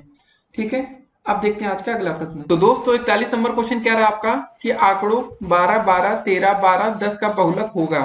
तो दोस्तों बहुलक का मतलब ही आपको समझ में आ चुका होगा अब तक कि जो सबसे ज्यादा बार रिपीट होती है संख्या। ठीक है, जैसे यहाँ 12 की 12 12 सबसे अधिक है, 3 बार रिपीट हो रहा है, तो मतलब इसका बहुलक क्या हो जाएगा 12 ही हो जाएगा, सिंपल सा आंसर है। तो ऐसे क्वेश्चन दोस्तों पेपर में पूछे जा सकते हैं बहुलक को लेकर। तो इसका आंसर दोस्तों विकल्प नंबर बी। अब देखते हैं आज का अगला प्रश्न। तो दोस्तों 42 नंबर क्वेश्चन क्या रहा आपका कि 10 विद्यार्थियों द्वारा 15 में से प्राप्त किए गए निम्नलिखित अंकों का बहुलक होगा। तो बहुलक मतलब कौन सी संख्या सबसे ज्यादा बार रिपीट हुई। दोस्तों यहाँ पर देखिए जरा 10, 10, 10 और 10, देखिए बहुत ही बार दिख रहा है, इसलिए दोस्तों मैं इसको पहले ही हाईलाइट कर लिया। उसके बाद 12 दिख रहा था आपका 2-3 बार, लेकिन 10 आपका 4 बार आ रहा है, ज्यादा बार आपका 10 ही है। इसका सही आंसर क्या होगा दोस्तों, विकल्प नंबर ए होगा। ठीक है, ऐसे क्वेश्चन पेपर में आ सकते हैं बहुलक को लेकर, आसान से क्वेश्चन होते दोस्तों फ्री के नंबर देकर जाएगा। तो इसका सही आंसर होगा विकल्प नंबर ए। अब देखते हैं आज का अगला प्रश्न। तो दोस्तों 43 नंबर क्वेश्चन क्या रहा आपका कि प्रथम 5 अभाज्य संख्याओं की माध्यिका बताना है। तो पहले प्रथम 5 अभाज्य संख्या होती कौन कौन सी उसको लिख लेते हैं। पहले दोस्तों 2 हो जाएगी, फिर 3 हो जाएगी, फिर 5 हो जाएगी, फिर 7 हो जाएगी और फिर 11 हो जाएगी। तो प्रथम 5 अभाज्य संख्याओं की माध्यिका का दोस्तों फार्मूला क्या हो जाएगा, ये n का जो वैल्यू आ रही है दोस्तों ये 5 है, मतलब 5 क्या है विषम संख्या है। तो दोस्तों विषम संख्या के लिए हम फार्मूला कौन सा यूज करते हैं, n+1/2 वहां पद। ठीक है, वहां पद माध्यिका में बताना ना दोस्तों, n की जगह दोस्तों क्या रख देंगे 5 + 1/2। ठीक है, वहां पद आ जाएगा। तो दोस्तों 5 + 1 कितना हो जाएगा 6/2 वहां पद। ठीक है दोस्तों, भाग कर लेंगे, 2 एकम 2, 2 3 6। तो दोस्तों आंसर आपका आ जाएगा यहाँ पर 3वां पद। तो दोस्तों यहाँ पर 3वां पद क्या है, देखिए जरा यहाँ पर 3वां पद दोस्तों आपको दिख रहा होगा, 2 3 के बाद आपका 5 आ रहा है। ठीक है, ये आपका आंसर हो जाएगा। 5 विकल्प में आपका सी दिया गया है ना, तो विकल्प नंबर सी आपका बिल्कुल करेक्ट आंसर है। और दोस्त यहाँ पर भी लिख लेंगे 30वां पद आपका क्या है 5 है। ठीक है, यहाँ पर भी आंसर कर लेंगे। अब देखेंगे दोस्तों आज का अगला प्रश्न। ऐसे क्वेश्चन पेपर में आ सकते हैं, बहुत सीरियसली दोस्तों आप लोग इन सब क्वेश्चन को लीजिएगा, नहीं तो आपसे गलतियां हो सकती हैं। अब देखते हैं आज का अगला प्रश्न। तो दोस्तों 44 नंबर क्वेश्चन क्या रहा आपका, सेक 30 का मान होता है आपको बताना है। पहला विकल्प √3/2 होता है, कि दूसरा विकल्प है कि 2/√3 होता है, तीसरा विकल्प है 1/√3 या चौथा विकल्प है 3 होता है। अब बताइए दोस्तों इसका सही आंसर क्या होगा। देखिए दोस्तों जो सेक 30 का मान आता है ना, वो cos 30 का अगर दोस्तों आपको वैल्यू पता है, cos 30 का 2 वैल्यू होता है दोस्तों, उसका उल्टा ही होता है। cos 30 का दोस्तों मान होता है आपका अंडर रूट 3/2। ठीक है, ये पहला मान आपका cos 30 का था, तो इसका उल्टा दोस्तों हो जाएगा। cos 30 का उल्टा दोस्तों sec 30 का जब हम मान निकालेंगे तो कितना हो जाएगा हमारा 2/√3। ठीक है, ये आपका आंसर हो जाएगा। तो दोस्तों देखते हैं विकल्प में कौन सा सही आंसर होगा आपका। विकल्प नंबर बी आप देख रहे होंगे 2/√3। ठीक है, इसी विकल्प को टिक करेंगे। अब देखते हैं आज का अगला प्रश्न। तो दोस्तों 45 नंबर क्वेश्चन क्या रहा आपका, cot theta into sine theta into sec theta का मान होता है। आपके सामने चार विकल्प है, cot होगा, tan होगा कि 1 होगा या cosec होगा। तो दोस्तों आप लोग अपना आंसर दीजिए, हम आपको सॉल्व करके दिखाते हैं। लिखा प्रश्न में आपका cot थीटा इंटू में साइन थीटा इंटू में दोस्तों लिखा आपका सेक थीटा। ठीक है, तो दोस्तों देखिए cot थीटा को हम क्या लिख सकते हैं, इसको हम लिख सकते हैं cos theta upon sine theta. tan को लिख सकते हैं हम साइन अपॉन कॉस होता है ना, तो ये हो जाएगा कॉस अपॉन साइन इंटू दोस्तों आपका साइन थीटा लिखा ही है। और दोस्तों हमें पता है कि सेक थीटा को क्या लिख सकते हैं, 1/cos थीटा। ठीक है, अब क्वेश्चन हो चुका है आपका लगभग सॉल्व। देखिए cos थीटा से cos थीटा आपका ये कट जाएगा, साइन से ये साइन कट जाएगा, दोस्तों आपका बचेगा कितना 1। ठीक है, इसका सही आंसर क्या होगा 1। तो विकल्प में दोस्तों देखेंगे कौन सा विकल्प में आपका दिया गया है 1। तो विकल्प नंबर सी दोस्तों देख रहे हैं, यहाँ पर 1 दिया गया है ना, इसी को टिक कर लेंगे, ये राइट आंसर है। अब देखते हैं आज का अगला प्रश्न। तो दोस्तों 46 नंबर क्वेश्चन क्या रहा आपका, साइन 60 का मान होता है। तो दोस्तों यहाँ पर इस समय बारिश होने लगी है, तो मौसम काफी अच्छा हो चुका है। तो चलिए दोस्तों 46 नंबर क्वेश्चन करते हैं, उसके बाद और डिस्कस करेंगे। तो साइन 60 का दोस्तों वैल्यू क्या हो जाएगी, साइन 60। ठीक है दोस्तों, साइन 60 का मान हमें बताना है। देखिए दोस्तों साइन 60 का मान सिंपली अगर आप लोग याद कर रखे होंगे तो √3/2 होता है, बस इसमें ज्यादा कुछ करना ही नहीं है। तो दोस्तों अगर आपको ये सब मान निकालना नहीं आता तो दोस्तों उसके लिए आपको हम एक अलग से वीडियो बना देंगे कि जो साइन 30, साइन 45, tan 45 का मान कहाँ से आता है, क्या तरीका होता है दोस्तों। एक मैजिक ट्रिक भी होती है दोस्तों, उसको अगर आप लिख के भी याद कर सकते हैं। तो फिलहाल दोस्तों आज इसकी वीडियो चल रही बहुविकल्पीय की, तो अगली वीडियो में उसको देखेंगे। तो दोस्तों आज का अगला प्रश्न देखते हैं हम। तो दोस्तों 47 नंबर क्वेश्चन क्या रहा आपका कि साइन थीटा बराबर 1/√2 हो तो थीटा का मान आपको बताना है। क्या लिखा दोस्तों, साइन थीटा बराबर 1/√2। तो दोस्तों हमें सब बच्चों को पता होगा कि ये साइन 45 का मान होता है आपका 1/√2। ठीक है, साइन 45 का मान कितना होता है दोस्तों, 1/√2। तो बस आपका आंसर हो जाएगा, थीटा की वैल्यू कितनी हो जाएगी, यहाँ पर बोल देंगे आपको सिंपल सा 45। तो आसान से क्वेश्चन है दोस्तों, बस आपको सारी वैल्यू को एकदम रट्टा मान लेना है। नहीं आता तो दोस्तों तरीके से याद कर सकते हैं, कि कुछ बच्चों को याद ही नहीं होता है, आगे पीछे हो सकता है। तो दोस्तों हम तरीका भी आपको पूरा प्रॉपर एक अलग से वीडियो बनाएंगे उसके लिए, आपको परेशान नहीं होना है। ठीक है, अब देखते हैं आज का अगला प्रश्न। तो दोस्तों 48 नंबर क्वेश्चन क्या रहा आपका, 1 माइनस साइन स्क्वायर ए प्लस 1 प्लस टेन स्क्वायर ए का मान होगा। देखिए इससे पहले दोस्तों हम आपको एक फार्मूला बता दें, अगर आपने पढ़ा होगा, साइन स्क्वायर ए प्लस का कॉस स्क्वायर ए, इसका मान होता है दोस्तों 1। ठीक है, और दोस्तों आपने एक और फार्मूला पढ़ा होगा, सेक स्क्वायर ए माइनस का टेन स्क्वायर ए, इसका मान भी होता है दोस्तों आपका 1। और यहाँ पर दोस्तों में मान क्या क्या दिया गया इसको देखते हैं, 1 माइनस साइन स्क्वायर ए, इसको दोस्तों हम क्या लिख सकते हैं, 1 माइनस साइन स्क्वायर ए को अगर दोस्तों इस साइन स्क्वायर को यहाँ पर इसकी इस साइड लेके आएंगे तो क्या हो जाएगा, यहाँ से दोस्तों आपको हो जाएगा ना कॉस स्क्वायर ए बराबर 1 माइनस साइन स्क्वायर ए। ठीक है, ये हो जाएगा। अब दोस्तों अगर सेक स्क्वायर ए का मान निकालना तो tan उधर चला जाएगा तो कितना हो जाएगा, सेक स्क्वायर ए बराबर हो जाएगा आपका 1 प्लस का tan स्क्वायर ए।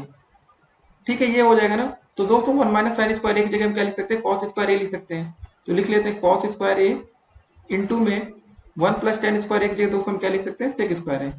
तो सेक स्क्वायर ए। ठीक है दोस्तों, इसको सॉल्व कर लेते हैं, आपका आंसर आ जाएगा। कॉस स्क्वायर ए को क्या लिखेंगे, कॉस स्क्वायर ए इंटू में दोस्तों हो जाएगा सेक स्क्वायर ए की जगह 1 अपॉन कॉस स्क्वायर ए। ठीक है दोस्तों, इससे ये कट जाएगा, आपकी वैल्यू आ जाएगी 1। बस ये आपका आंसर हो जाएगा।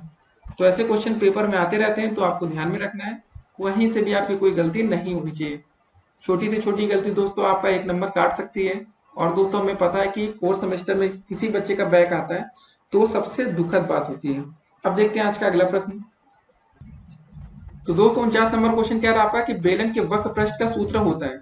देखिए दोस्तों बेलन का वक्र पृष्ठ का फार्मूला सिंपल सा होता है 2πr, इसको याद कर लेना है, इसमें ज्यादा आपको कंफ्यूज नहीं करेंगे, तो आप लोग कंफ्यूजन में आ जाएंगे कि ये आला होगा वो आला होगा।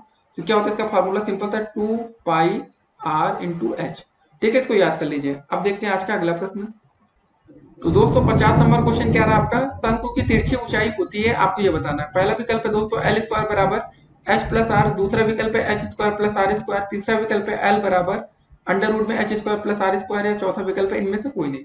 देखिए दोस्तों, शंकु की तिरछी ऊंचाई का फॉर्मूला नॉर्मली होता है एल स्क्वायर बराबर आपका एच स्क्वायर प्लस का आर स्क्वायर। ठीक है दोस्तों, अगर ये नया दिया गया हो फॉर्मूला तो ये दिया गया हुआ एल बराबर अंडर रूट का आपका एच का स्क्वायर प्लस का आर का स्क्वायर। ठीक है, आपका विकल्प नंबर सी आपका कुछ ऐसे दिया गया ना, ये एल दिया गया दोस्तों, इसको ध्यान में रखना है। तो ये आपका आंसर बिल्कुल करेक्ट हो जाएगा। तो दोस्तों अब तक हमने 50 क्वेश्चन देख लिए हैं। एक अच्छी बात है, एक अच्छी अचीवमेंट है, कितने कम समय में दोस्तों हमने 50 प्रश्न देखे। अब देखते हैं आज का अगला प्रश्न। तो दोस्तों 51 नंबर क्वेश्चन क्या रहा आपका, किसी चतुर्भुज की सम्मुख भुजाओं का प्रत्येक युग्म परस्पर समांतर हो तो उसे हम कहते हैं, क्या कहते हैं? तो इसका आंसर दोस्तों हो जाएगा आपका सिंपल सा समांतर चतुर्भुज। इसको याद रखना है, ठीक है। इसका आंसर क्या होगा, विकल्प नंबर सी समांतर चतुर्भुज। इसको टिक करेंगे। अब दोस्तों देखते हैं आज का अगला प्रश्न। दोस्तों तो 52 नंबर क्वेश्चन क्या रहा आपका कि यदि 3 मेज और 5 कुर्सी का मूल्य 1000 रुपए है और 5 मेज और 2 कुर्सी का मूल्य आपका 970 रुपए है, तो एक कुर्सी तथा एक मेज का पृथक पृथक मूल्य आपको बताना है, अलग अलग क्या होगा। तो ऐसे क्वेश्चन दोस्तों क्या करते हैं, देखिए सबसे आसान तरीका है जल्दी से करने के लिए, आप इसको मान लीजिए दोस्तों 3 मेज और 5 कुर्सी, ठीक है।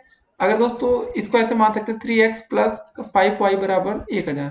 ठीक है दोस्तों, हम जल्दी से आप बता रहे हैं जल्दी करने के लिए क्या करेंगे, और 5 मेज और 2 कुर्सी की जगह मान लेंगे दोस्तों 5x और 2y बराबर आपका दोस्तों यहाँ पर 970 रुपए दिया गया ना, तो 970 लिख देंगे। अब इसको सॉल्व कर लेंगे दोस्तों, या x को हटाना है या तो y को घटाना है, कैसे करेंगे।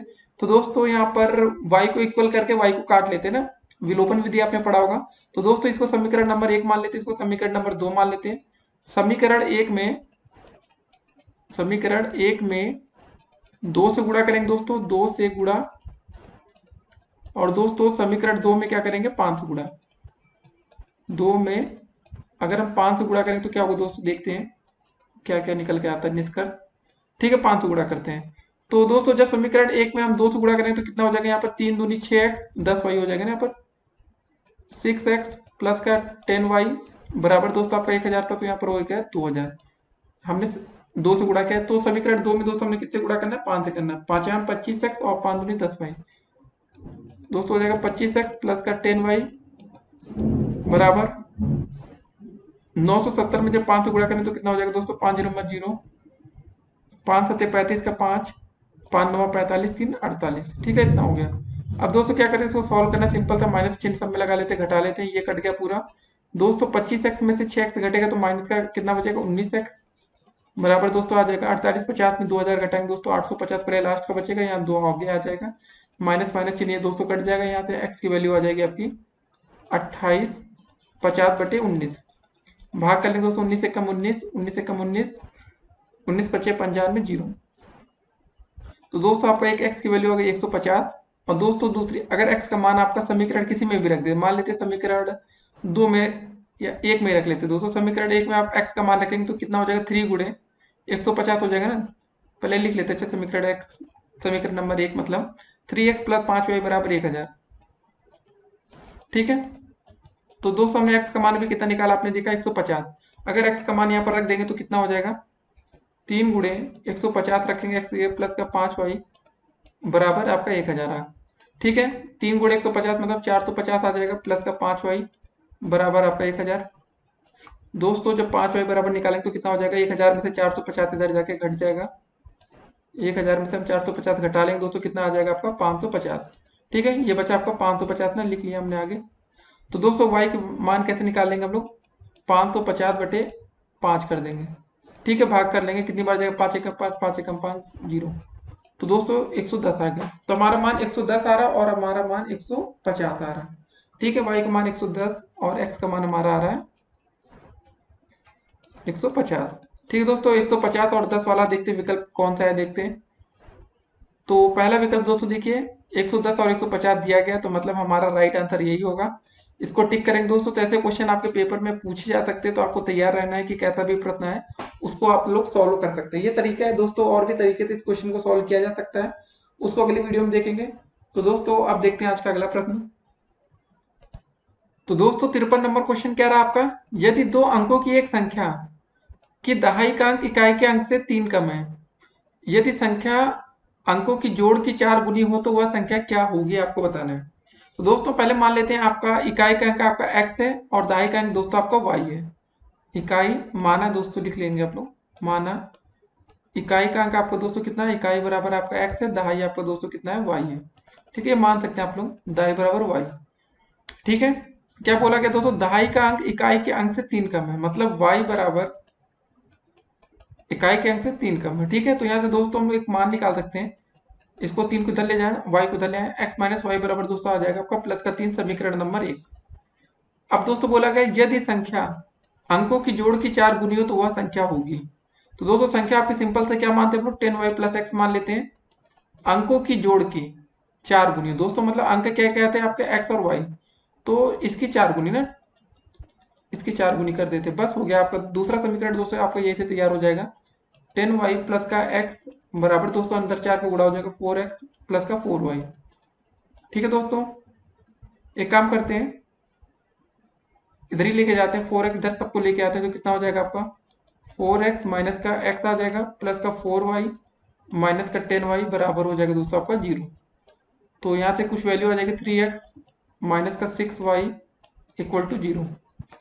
ठीक है दोस्तों, तो कुछ तो आ गया ना यहाँ से। और दोस्तों आपका समीकरण नंबर 1 ये था। तो एक काम और कर सकते हैं, 3 से और इसको दोस्तों कॉमन ले लें तो क्या हो जाएगा, 3 से भाग कर लेंगे, कॉमन ले लें तो बचेगा यहाँ पर x minus 2y equal to 0। समीकरण नंबर 2 ये बनेगा। समीकरण नंबर 1 दोस्तों क्या है, x minus Y equal to 3। ठीक है, इसको सॉल्व कर लेते हैं। तो 200 यहाँ पर घटा लेंगे, माइनस हो जाएगा, यहाँ प्लस हो जाएगा, यहाँ पर माइनस हो जाएगा, ये कट जाएगा। यहाँ दोस्तों बचेगा आपका कितना, माइनस का y इक्वल टू माइनस का 3, माइनस से माइनस दोस्तों कट जाएगा, तो y का मान हमारा आ जाएगा 3। तो दोस्तों हमारा y कौन सा अंक है, इकाई के दहाई, तो दोस्तों हमने दहाई का अंक माना तो y। तो दोस्तों आप यहाँ देखिए विकल्प में दहाई में कौन से 3 आ रहा है, इसी में आ रहा है, तो दोस्तों आपका सही आंसर विकल्प नंबर सी हो जाएगा। अभी हम लोग इकाई का अंक भी निकाल के देख लेंगे, ऐसी बात नहीं है। तो दोस्तों इकाई का अंक निकालने के लिए किसी भी समीकरण में इसका मान रख देंगे, x माइनस वाई बराबर 3 है ना, ये इक्वेशन था हमारा, x minus Y equal to 3 था हमारा। ठीक है दोस्तों, y का मान हमारा कितना था, 3 रख देंगे, x माइनस का 3 बराबर 3। तो दोस्तों यहाँ से x बराबर कितना आ जाएगा, 3 प्लस 3 बराबर आ जाएगा 6। ठीक है दोस्तों, हमारा इकाई का अंक आपका आ जाएगा, क्या आ जाएगा, इकाई की जगह दोस्तों हम लोग पहले लिखेंगे 6 और दहाई की जगह लिखेंगे 3। ठीक है, इकाई दहाई ऐसे ही पढ़ते हैं ना हम लोग, 36 आ गया अंतर। तो दोस्तों देखिए कितना आसान था क्वेश्चन था। अब देखते हैं आज का अगला प्रश्न। तो दोस्तों 54 नंबर क्वेश्चन क्या रहा आपका, समीकरण ये दे रखा है 3x प्लस वाई समथिंग करके दोस्तों। ठीक है, दूसरा x प्लस 2y बराबर 3 का प्रतिस्थापन विधि से x और y का मान आपको बताना है, क्या होगा। देखिए दोस्तों क्वेश्चन आपका है 3x प्लस का y इक्वल टू 4। तो दोस्तों प्रतिस्थापन विधि होता क्या है, कुछ कोई अलग से विधि होती है कि क्या होता है, देखिए समझिए। ये सिंपल सी विधि दोस्तों, जैसे आप यहाँ से y का मान निकाल लें, y का मान दोस्तों हम लोग निकालेंगे तो कितना हो जाएगा 4 माइनस का 3x। ठीक है दोस्तों, 3x यही हो जाएगा ना दोस्तों। जो दूसरा समीकरण है x प्लस 2y बराबर 3, ये समीकरण दोस्तों आपका 1 था और ये दोस्तों आपका समीकरण 2 है। तो समीकरण 2 में जो y का मान हमने निकाला है अभी, यहाँ पर y की जगह दोस्तों 4 माइनस 3x रख देंगे तो हमें x का मान पता चल जाएगा। x प्लस y की जगह क्या रखें, 4 माइनस 3x, 2 इंटू 4 माइनस का 3x बराबर दोस्तों हो जाएगा आपका 3। तो यहाँ पर कितना हो जाएगा, x प्लस 4 दूनी 8, 2 का अंदर गुणा होगा, 3 दूनी 6x बराबर हो जाएगा दोस्तों 3। तो क्या हो जाएगा दोस्तों, 6x में से एक x घटेगा तो कितना बचेगा, माइनस का 5x। दोस्तों 8 इधर जाएगा तो कितना हो जाएगा आपका 3 माइनस का 8। तो माइनस का 5x बराबर दोस्तों हो जाएगा माइनस का 5, माइनस में माइनस कट गया, x का मान आ जाएगा यहाँ पर 1। ठीक है, 5 से भाग हो जाएगा ना दोस्तों, 5 एकम 5। x का मान दोस्तों अगर 1 आ गया तो x का मान किसी भी समीकरण में रख दीजिए। जैसे दोस्तों आपका समीकरण नंबर 2 था, यहाँ पर अगर x का मान रखेगा, x प्लस 2y बराबर 3 है ना, क्या है, x प्लस 2y बराबर 3 है, तो हम x की जगह दोस्तों अगर 1 रख देंगे तो कितना हो जाएगा, 1 प्लस 2y बराबर 3। तो दोस्तों यहाँ पर कितना हो जाएगा, 2y इक्वल टू 3 माइनस का 1। तो 2y इक्वल टू दोस्तों 2 आ जाएगा, तो 2 से 2 कट जाएगा, 2 एकम 2, तो y का मान भी 1 आ जाएगा। तो दोस्तों y का मान भी 1 आ रहा है, x का मान भी 1 आ रहा है। तो आंसर देखेंगे जिसमें x और y दोनों के मान 1 1 आ रहा हो, तो दोस्तों हमारा विकल्प नंबर आप दोस्तों बी देख रहे हैं, दोनों के मान 1 1 आ रहे हैं, यही आपका राइट आंसर है। अब दोस्तों देखते हैं आज का अगला प्रश्न। तो ऐसे क्वेश्चन दोस्तों पेपर में आ सकते हैं, तो वहां पर आपको कोई मेथड करके नहीं दिखाना होगा, बहुविकल्पी में आएगा तो आप सिर्फ राइट आंसर देखना है। ठीक है, दोस्त अगर आपकी हेल्प कर दे तो क्या बात होगी। अब देखते हैं आज का अगला प्रश्न। तो दोस्तों 55 नंबर क्वेश्चन क्या रहा आपका, वृत्त के क्षेत्रफल का सूत्र क्या है। तो आपको पता है ना दोस्तों, वृत्त का क्षेत्रफल का सूत्र क्या होता है, इसका सिंपल सा फार्मूला होता है नॉर्मली पाई आर स्क्वायर, इसको याद कर लेंगे। ऐसे क्वेश्चन दोस्तों और विकल्प नहीं देखने चाहिए, नहीं तो आप परेशान होंगे। तो वृत्त के क्षेत्रफल का फार्मूला होता है आपका सिंपली पाई आर स्क्वायर। दोस्तों जहां पर हम पाई का मान क्या रखते हैं, 22/7। ठीक है, याद भी रखना है कि पाई का मान हमारा क्या रखा जाएगा, पेपर में क्वेश्चन आएगा तो। अब देखते हैं आज का अगला प्रश्न। तो 256 नंबर क्वेश्चन क्या रहा कि यदि एक वृत्त का क्षेत्रफल 616 वर्ग मीटर है तो इसका हमें व्यास पता करना है कि क्या होगा। तो चलिए दोस्तों करके देखते हैं। वृत्त का क्षेत्रफल का फार्मूला दोस्तों क्या होता है आपका, पाई आर स्क्वायर होता है ना, बराबर दोस्तों दिया गया 616। तो आर स्क्वायर बराबर दोस्तों क्या हो जाएगा आपका 616/पाई। तो दोस्तों हमें चूंकि हमें पता है कि पाई का मान कितना होता है, आपको बताया भी हमने 22/7, इसका मान रख लेंगे। दोस्तों हो जाएगा आपका आर स्क्वायर बराबर 616/22। दोस्तों बटे में 7 करेंगे तो ये भाग में था, ऊपर गुड़े में आ जाएगा। 11 दूनी 22 भाग करेंगे, 11×5 = 55, 6×6 = 66, 2 दोस्तों 2 दूनी 4, 2 8 16, 28 × 7 हो जाएगा। आर स्क्वायर बराबर दोस्तों 7 8 56 का 6, 7 दूनी 14, 14 5 200 होता 19। तो आर बराबर दोस्तों क्या हो जाएगा आपका √196। तो दोस्तों यहाँ से आपका आर का मान आ जाएगा 14 सेंटीमीटर। ठीक है दोस्तों, ये त्रिज्या आई अभी, ये फाइनल आंसर नहीं है अभी। आपको क्या निकालना क्या है, हमें इसका व्यास पता करना है। दोस्तों व्यास का हमारा एक फार्मूला होता है सिंपल सा, व्यास बराबर क्या होता है आपका 2 गुणे में त्रिज्या। ठीक है, क्या होता है व्यास बराबर 2 गुणे त्रिज्या।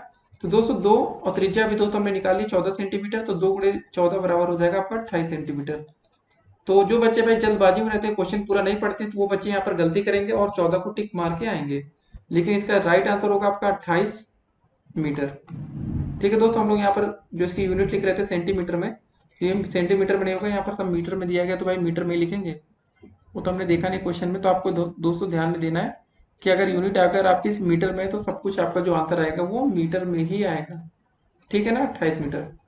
तो हमने कौन सा विकल्प टिक करना है, 28 मीटर को टिक करना है। और ये दोस्तों आपका व्यास है, देखिए जो 14 आ रहा है वो आपका त्रिज्या आ रही है, लेकिन हमें प्रश्न में व्यास पूछा गया था। अब देखते हैं आज का अगला प्रश्न।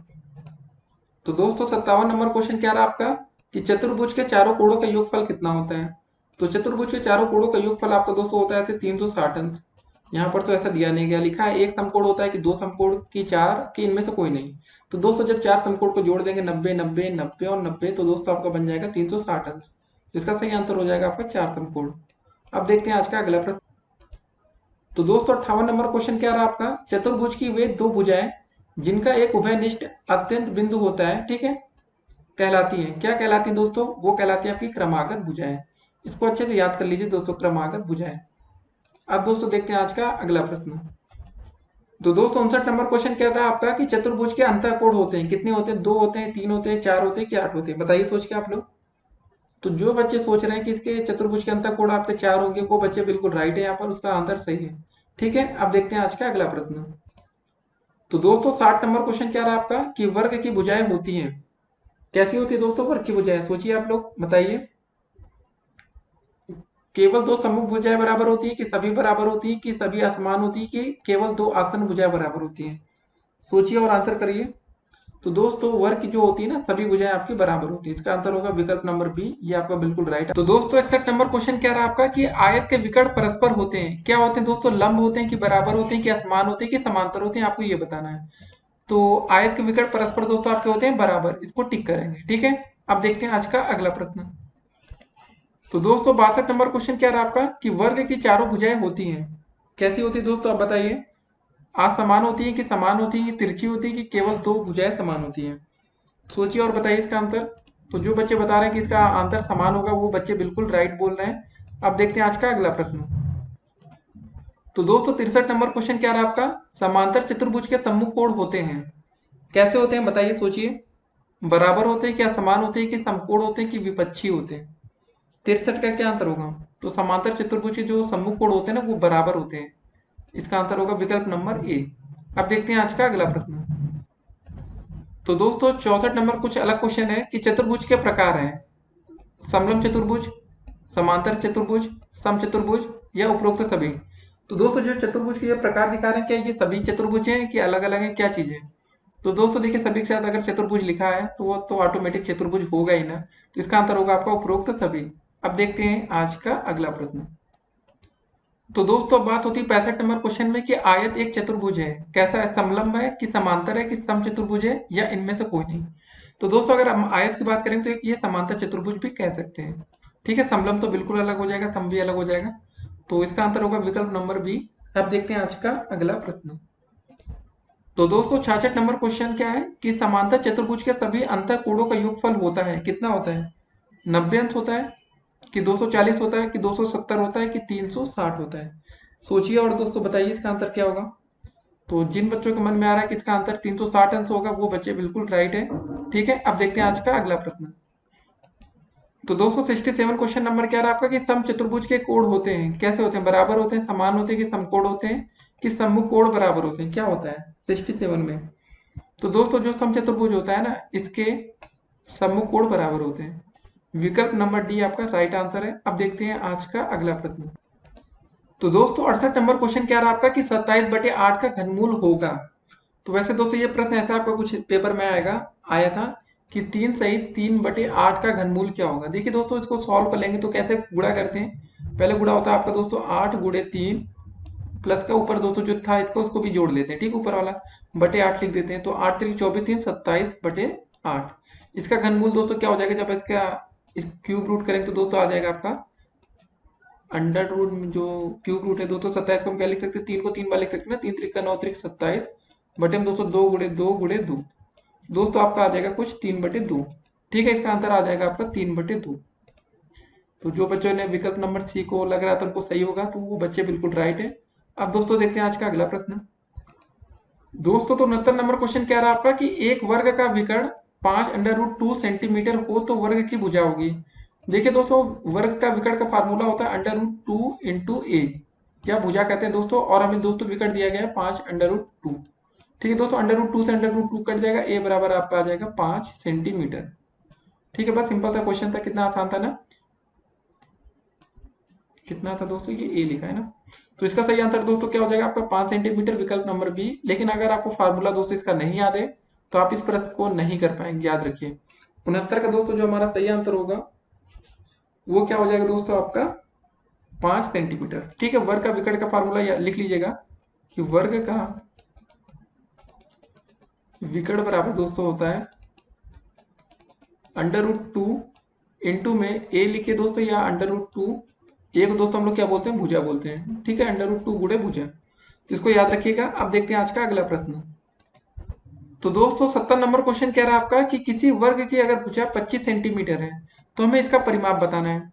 तो दोस्तों वर्ग कैसे बनता है, आप एक को थोड़ा और अच्छे से आपको एक्सप्लेन कर देते हैं। एक वर्ग दोस्तों आपका सिंपल सा ऐसा हो गया, अगर दोस्तों इसकी एक भुजा 25 सेंटीमीटर दिया गया है, दोस्तों देखिए वर्ग की सभी भुजाएं समान होती है। ठीक है, 25 सेंटीमीटर, इसको ये भी हो जाएगा आपका 25 सेंटीमीटर। ठीक है, सभी 25 25। तो दोस्तों वर्ग का परिमाप का फार्मूला क्या होता है, पहले आप लिख लेंगे, परिमाप बराबर होता है 4 गुणे भुजा। क्या होता है दोस्तों, 4 गुणे भुजा। और दोस्तों हमें एक भुजा कितनी दी गई है, खाली एक भुजा से जरूरत है, 4 गुणे 25 हो जाएगा दोस्तों, और 25 गुणे 4 हो जाएगा दोस्तों 100 सेंटीमीटर। ठीक है, कितना आसान था क्वेश्चन था, ऐसे क्वेश्चन आपके पेपर में आ सकते हैं। तो दोस्तों इसका सही आंसर क्या होगा, विकल्प नंबर आपका ए सही है। ठीक है, इसको टिक करेंगे और ग्रीन से हाईलाइट करेंगे। तो दोस्तों अगर ऐसा कोई क्वेश्चन आएगा पेपर में आप लोग कर लेंगे। देखिए कभी इसका परिमाप निकालना हो तो दोस्तों सभी भुजाओं को जोड़ देंगे तो भी इसका आंसर आ जाएगा 25, इसको जोड़ दे 25 25 50 25 75 और 25 चौके 100। ठीक है, फार्मूला का यूज तो हम लोग जल्दी के लिए करते हैं, नहीं तो इसका बेसिक तरीका यही है। अब देखते हैं दोस्तों आज का अगला। तो दोस्तों 71 नंबर क्वेश्चन क्या रहा आपका, यदि cos स्क्वायर थीटा बराबर 1/2 हो तो sin स्क्वायर थीटा का मान आपको बताना है। दोस्तों आपने ये फार्मूला पढ़ा है ना, sin स्क्वायर थीटा प्लस का cos स्क्वायर थीटा कि इसकी वैल्यू दोस्तों कितनी होती है, 1 होती है। और दोस्तों हमारे क्वेश्चन में क्या दिया गया है, cos स्क्वायर थीटा बराबर 1/2। तो दोस्तों चलिए वैल्यू निकाल लेते हैं, sin स्क्वायर थीटा हो जाएगा दोस्तों यहाँ पर, cos स्क्वायर थीटा की जगह दोस्तों क्या रख देंगे, 1/2 बराबर आपका 1। ठीक है, यहाँ से दोस्तों sin स्क्वायर थीटा बराबर क्या हो जाएगा, 1 माइनस 1/2। तो दोस्तों यहाँ से sin स्क्वायर थीटा का मान हमारा निकल आएगा, sin स्क्वायर थीटा बराबर 1/2। ठीक है, यही आपका आंसर हो जाएगा। एक में से 1/2 घटेगा तो 1/2 आ जाएगा। देखिए दोस्तों, इस प्रश्न में हमारा पूछा गया था साइन स्क्वायर थीटा का मान, तो दोस्तों इसका मान 1/2 होगा। अगर साइन थीटा का मान पूछा जाता तो 1/√2 होता है। तो क्वेश्चन थोड़ा ट्रिकी है, आपको ध्यान देना है। तो इसका हमारा सही आंसर होगा विकल्प नंबर डी। हो सकता है कि बच्चे जल्दबाजी में आके 1/√2 जो है इसको टिक मार सकते हैं, लेकिन हमारा जो क्वेश्चन था उसमें पूछा गया साइन स्क्वायर थीटा का मान, तो हमें ज्यादा दिमाग नहीं दौड़ाना है। अब दोस्तों देखते हैं आज का अगला प्रश्न। तो दोस्तों 72 नंबर क्वेश्चन क्या रहा आपका, संलग्न आकृति में बिंदु ओ वृत्त का केंद्र है। तो दोस्तों ये ओ दिख रहा है आपका, ये वृत्त का केंद्र है और कोण ACB का मान हमें 40 अंश दिया गया है। क्या दिया गया दोस्तों, कोण ACB बराबर आपका है 40 अंश। ठीक है, तो दोस्तों हमें बता मतलब कोण AOB की माप हमें ज्ञात करना है। पूछा क्या गया दोस्तों, ये वाला कोण दोस्तों आपको जो केंद्र में दिख रहा है, ये वाला कोण की हमें माप बताना है। तो दोस्तों अगर ये 40 अंश होगा तो इसका ये जो आपका केंद्र पर बना कोण होता है ये डबल हो जाता है। तो दोस्तों इसका आंसर आपका सिंपल सा हो जाएगा विकल्प नंबर डी, 80 अंश। ठीक है दोस्तों, ये क्वेश्चन आपका BTC 2016 में पूछा भी जा चुका है पेपर में। ठीक है, ये क्वेश्चन आपका BTC में आ चुका है, या DLED 2016 में यह प्रश्न पेपर में आपके पूछा जा चुका है। तो ऐसे क्वेश्चन पेपर में आ जाए आपको ध्यान रखना है। अब दोस्तों देखते हैं आज का अगला प्रश्न। दोस्तों तो 73 नंबर क्वेश्चन क्या रहा आपका, परिमेय संख्या -4/5 तथा 8/15 का भागफल है। ठीक है, आपको बताना है। विकल्प आपके सामने 4 दिए गए हैं, आप लोग इसको गेस कर सकते हैं, तब तक तुक्का लगा सकते हैं। तो चलिए दोस्तों देख लेते हैं भाग करके। -4/5 तथा इसको भाग करना है 8/15 से। तो क्या होगा दोस्तों, जब ये गुणा में आएगा तो लास्ट का लास्ट से गुणा, बीच का बीच से गुणा हो जाएगा। ठीक है दोस्तों, -4/5 दोस्तों ऊपर पलट जाएगी ना संख्या, 15/8 हो जाएगा। 4 एकम 4, 4 दूनी 8, 5 एकम 5, 5 एक 15। तो दोस्तों कितना आ जाएगा, -3/2। यही आपका आंसर हो जाएगा। तो आप देख रहे होंगे विकल्प नंबर सी, -3/2 दिया गया है, यही आपका राइट आंसर है। तो ऐसे क्वेश्चन दोस्तों आपके पेपर में आते हैं, तो आपको ध्यान में रखना है। आप कहेंगे ये क्वेश्चन कभी आया है कि नहीं, तो दोस्तों ये DLED 2017 में ये क्वेश्चन पूछा जा चुका है। ठीक है, तो तैयारी आप लोग अच्छे से कर लीजिए, DLED या BTC। अब दोस्तों देखते हैं आज का अगला प्रश्न। तो दोस्तों 74 नंबर क्वेश्चन क्या रहा आपका, एक पासा फेंकने पर प्रतिदर्श समष्टि में अभाज्य संख्या के अवयवों की संख्या है। तो दोस्तों आप बताना आपको क्या होगा इसका आंसर। तो इसको दोस्तों आंसर आएगा आपका विकल्प नंबर डी, आंसर आएगा 3। तो ये भी क्वेश्चन दोस्तों आपका BTC 2017 में पूछा जा चुका है, या DLED, तो आपको ध्यान में रखना है। अब दोस्तों देखते हैं आज का अगला प्रश्न। दोस्तों तो 75 नंबर क्वेश्चन क्या रहा आपका, 0.0000408 का घनमूल होगा। ठीक है, तो कैसे करेंगे दोस्तों, घनमूल आपको बताना है।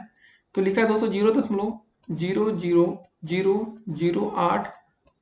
ठीक है, इतना लिखा है। ये दोस्तों दशमलव चिन्ह हटाएंगे, कितने जीरो दोस्तों, यहाँ पर 2 जीरो था, 2 2 4 1 5। ठीक है दोस्तों, तो नीचे 5 जीरो आ जाएंगे, 3 4 5, 4 जीरो और 8 का आ गया। ठीक है, इसका दोस्तों हमें क्या बताना है, घनमूल। तो कैसे होगा दोस्तों इसका आंसर बताइए आप लोग। तो दोस्तों यह प्रश्न आपके पता है DLED 2017 में पूछा जा चुका है पहले ये क्वेश्चन। इससे पहले दोस्तों इसी वीडियो में हमने ये क्वेश्चन डिस्कस किया था, लेकिन दोस्तों वहां पर आपका क्वेश्चन थोड़ा हटकर था। वो था 0.123 4, वहां 5 जीरो था और 8 ऐसे लिखा था। तो दोस्तों उसका हमने क्या किया था, दशमलव का चिन्ह हटाया था। दोस्तों नीचे कितने 6 जीरो आ गए थे, 3 3 6। तो दोस्तों ये क्वेश्चन आपका सही था, मतलब ये हुआ था 8/10⁶। अब दोस्तों यार प्रश्न आपका क्या बनेगा पता है, 8/10⁵ अब दोस्तों ऊपर का तो आ जाएगा 2 और नीचे का दोस्तों नहीं आ पाएगा, तो वो अंडर रूट में रह के ही इसका आंसर आएगा। लेकिन दोस्तों ऐसे गलत क्वेश्चन आपके पेपर में पूछे जा सकते हैं, तो आपको ध्यान में रखना है कि कभी गलत आएगा तो क्या करना पड़ेगा। तो दोस्तों आप लोग अपने आप से मान सकते हैं कि ये ऐसे हो सकता है। तो ऐसा क्वेश्चन आपके पेपर में पूछा जा चुका है, तो आपको ध्यान में रखना है। ठीक है, फिलहाल इसका दोस्तों जो सही क्वेश्चन होगा वो यही होगा जो हमने यहाँ पर आपको पहले लिखा था। यहाँ पर दोस्तों पहले 3 तो 5 जीरो होंगे, फिर 8 लिखा रहेगा। तो दोस्तों ऊपर 8/10⁶ इसका जब घनमूल ऐसे निकालेंगे तो दोस्तों क्या हो जाएगा, 8 का दोस्तों मैं बताया था आपको 2 आ जाता है, 10⁶ है दोस्तों, तो यहाँ पर 10⁻2 आ जाएगा इसका। तो दोस्तों 2/100 हो जाएगा आपका। 2/100 को जब हम सॉल्व करेंगे तो आ जाएगा आपका 0.02। इसको हमने देखिए शुरुआत में वीडियो में अच्छे से डिस्कस किया था इस क्वेश्चन को। तो फिलहाल दोस्तों इसका क्वेश्चन यहाँ पर गलत है, तो इसका कोई आंसर नहीं होगा इस प्रश्न का। इन 4 जो आपके सामने दोस्तों विकल्प दिख रहे हैं, फिलहाल इस विकल्प में इसका आंसर नहीं दिया गया है। ठीक है, और दोस्तों अगर आप सॉल्व करना चाहें तो सही क्वेश्चन अगर होता तो इसका दोस्तों आंसर आपका 0.02 बन जाता, जो कि आपको दोस्तों विकल्प नंबर 2 दिया गया है। लेकिन इस प्रश्न का क्वेश्चन ही गलत है, तो इसका फिलहाल यहाँ पर आंसर नहीं है। अगर इसको आप सॉल्व करेंगे तो क्या आएगा आंसर, इसको भी देख लेते हैं। 3 2 5, ठीक है दोस्तों, ऐसे लिखा है 8/10 की घात 5 हो जाएगा नीचे, ठीक है। तो इसका दोस्तों जब हम घनमूल निकालेंगे तो क्या हो जाएगा, इसको भी देख लेते हैं।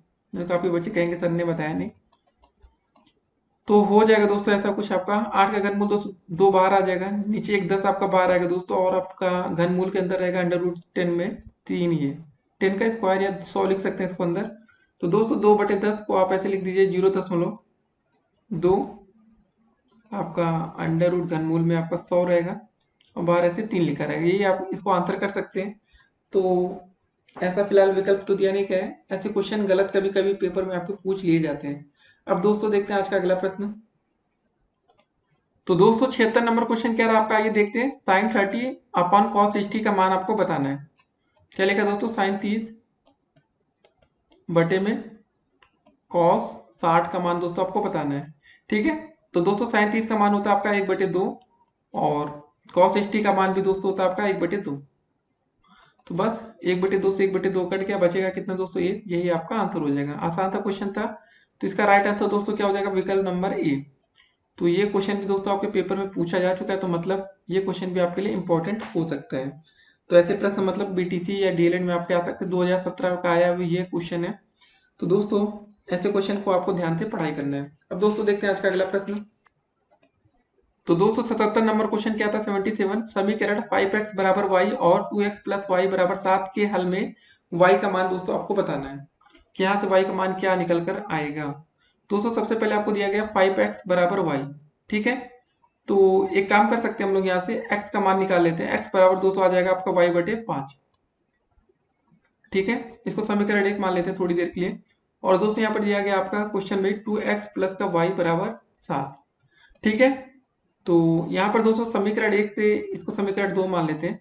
समीकरण 2 में आप लोग लिख लीजिएगा, समीकरण 2 में x का मान रखने पर x की जगह दोस्तों हम क्या रखेंगे, y/5, 2 इंटू x की जगह दोस्तों यहाँ पर क्या रखेंगे, y/5 प्लस का y बराबर दोस्तों हो जाएगा आपका 7, ठीक है। तो यहाँ से गुणा हो जाएगा 2y/5 प्लस का y बराबर 7। एक काम करते दोस्तों यहाँ पर एलसीएम ले लेते हैं। 2y प्लस का दोस्तों यहाँ पर हो जाएगा 5y/5 बराबर 7 हो जाएगा। दोस्तों जोड़ लेंगे तो ऊपर हो जाएगा 7y/5 बराबर 7। देखिए दोस्तों 7 से 7 कट गया, तो यहाँ बचा कितना, 7 एकम 7, 7 एकम 7, ठीक है। तो y बराबर हो जाएगा, जब 5 का गुणा इधर होगा तिर्यक, तो यहाँ हो जाएगा 5। तो दोस्तों हमारा y का मान निकल कर आ चुका है 5। यही आपका फाइनल आंसर होगा। ऐसे क्वेश्चन पेपर में आ सकते हैं, आपको ध्यान में रखना है, ठीक है। विकल्प नंबर सी इसका बिल्कुल राइट आंसर है। इसके साथ हम लोग जाएंगे, टिक करेंगे, ठीक है। अब दोस्तों देखते हैं आज का अगला प्रश्न। तो दोस्तों 78 नंबर क्वेश्चन क्या रहा आपका, 78 cot 30/tan 45 का आपका मान पूछा गया है, ठीक है। क्या बोला गया दोस्तों, cot 30/tan 45 का दोस्तों आपको मान बताना है। देखिए दोस्तों सभी बच्चों को पता होगा cot 30 का मान होता है आपका √3/tan 45 का मान दोस्तों होता है आपका 1। तो दोस्तों इसका आंसर हो जाएगा √3। तो विकल्प नंबर दोस्तों कौन सा सही होगा आपका, विकल्प नंबर बी आपका बिल्कुल राइट आंसर है। इसी के साथ हम टिक करेंगे। और दोस्तों ये क्वेश्चन आपके बीटीसी या डीएलएड 2018 में पूछा जा चुका है, तो ध्यान में रखना है, ऐसे क्वेश्चन पेपर में आ सकते हैं। अब दोस्तों देखते हैं आज का अगला प्रश्न। तो दोस्तों 79 नंबर क्वेश्चन क्या रहा आपका, किसी वृत्त का अगर क्षेत्रफल दोस्तों 8800 वर्ग सेंटीमीटर है तो वृत्त की आपको त्रिज्या बताना है। तो दोस्तों वृत्त का क्षेत्रफल का फार्मूला क्या होता है, पहले आपको ये पता होना चाहिए। इसका क्षेत्रफल का फार्मूला सिंपल सा होता है आपका πr², ठीक है दोस्तों। और वृत्त का क्षेत्रफल दे रखा है हमें 8800 वर्ग सेंटीमीटर। तो दोस्तों हमें यहाँ से यहाँ इसका r का मान ज्ञात करना है, यही r आपकी त्रिज्या होती है। तो दोस्तों यहाँ पर क्या हो जाएगा, r² बराबर हम लोग लिख सकते हैं 8800 बटे का पाई, और दोस्तों पाई की वैल्यू होती है, साइड में लिख लीजिए 22/7, ठीक है। सभी बच्चों को पता होगी या 3.14, लेकिन यहाँ फिलहाल हम 22/7 ही रखेंगे। तो r² बराबर दोस्तों आपका आ जाएगा 8800 बटे में 22, और दोस्तों बटे 7 करेंगे तो दोस्तों ऊपर गुणा में हो जाएगा, ठीक है। भाग कर लेते हैं, 22 एकम 22, 22 चौके 88, 00, ठीक है। तो दोस्तों आपका r² बराबर आ गया 400 गुणे में 7।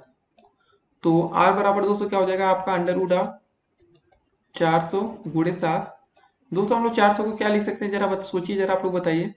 400 को दोस्तों हम लोग लिख सकते हैं ना 20 गुणे 20 गुणे 7। तो दोस्तों अगर ये दो का जोड़ा एक बन गया तो एक जोड़ा बाहर आ जाएगा, ठीक है ना। दो जोड़ा बन गया तो मतलब एक 20 यहाँ से बाहर आ जाएगा, तो आर बराबर दोस्तों हो जाएगा 20 अंडर रूट का 7।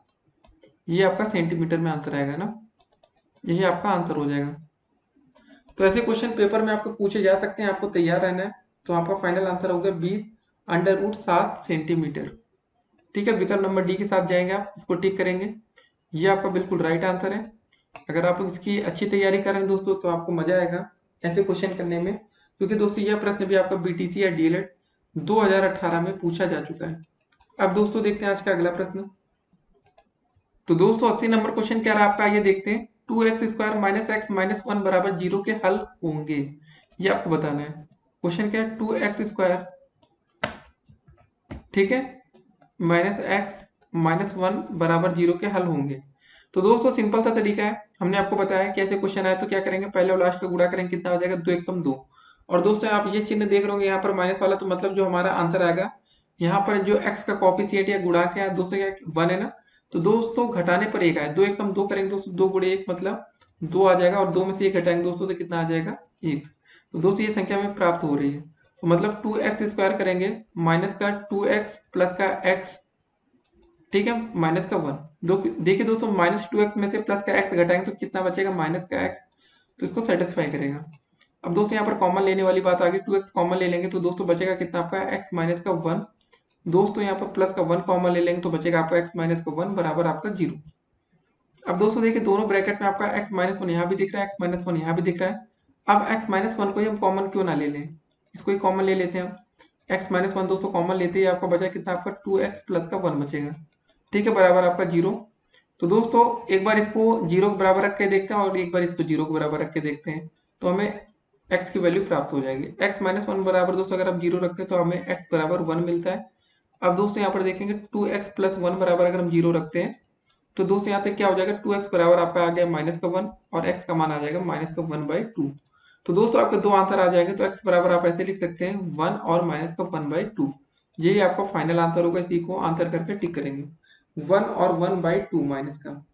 तो दोस्तों देख रहे होंगे आप लोग, पहला विकल्प नंबर 1 का यही वाला सही आंसर है, बिल्कुल दोस्तों 80 का पहला विकल्प, ठीक है। तो ऐसे क्वेश्चन अगर पेपर में है दोस्तों तो आगे से आप लोग इसको आसानी से कर सकें, उम्मीद करते हैं। तो गुणनखंड का क्वेश्चन था दोस्तों, तो गुणनखंड करना कुछ बच्चों के लिए मुश्किल होता है, कुछ बच्चों के लिए आसान होता है। उम्मीद करते हैं दोस्तों आपको समझ में आया होगा और आप लोग पूरी कोशिश करेंगे। अब दोस्तों देखते हैं आज का अगला प्रश्न। तो दोस्तों 81 नंबर क्वेश्चन क्या रहा आपका, ये देखते हैं। संख्या 14,641 के वर्गमूल में अंकों की संख्या पूछी गई है। तो दोस्तों पहले हम आपको एक सिंपल सा क्वेश्चन बता देते हैं। अगर दोस्तों 100 का वर्गमूल हम निकालते हैं तो कितना आ जाता है दोस्तों, 100 का वर्गमूल निकालने पर आपका आंसर आता है 10।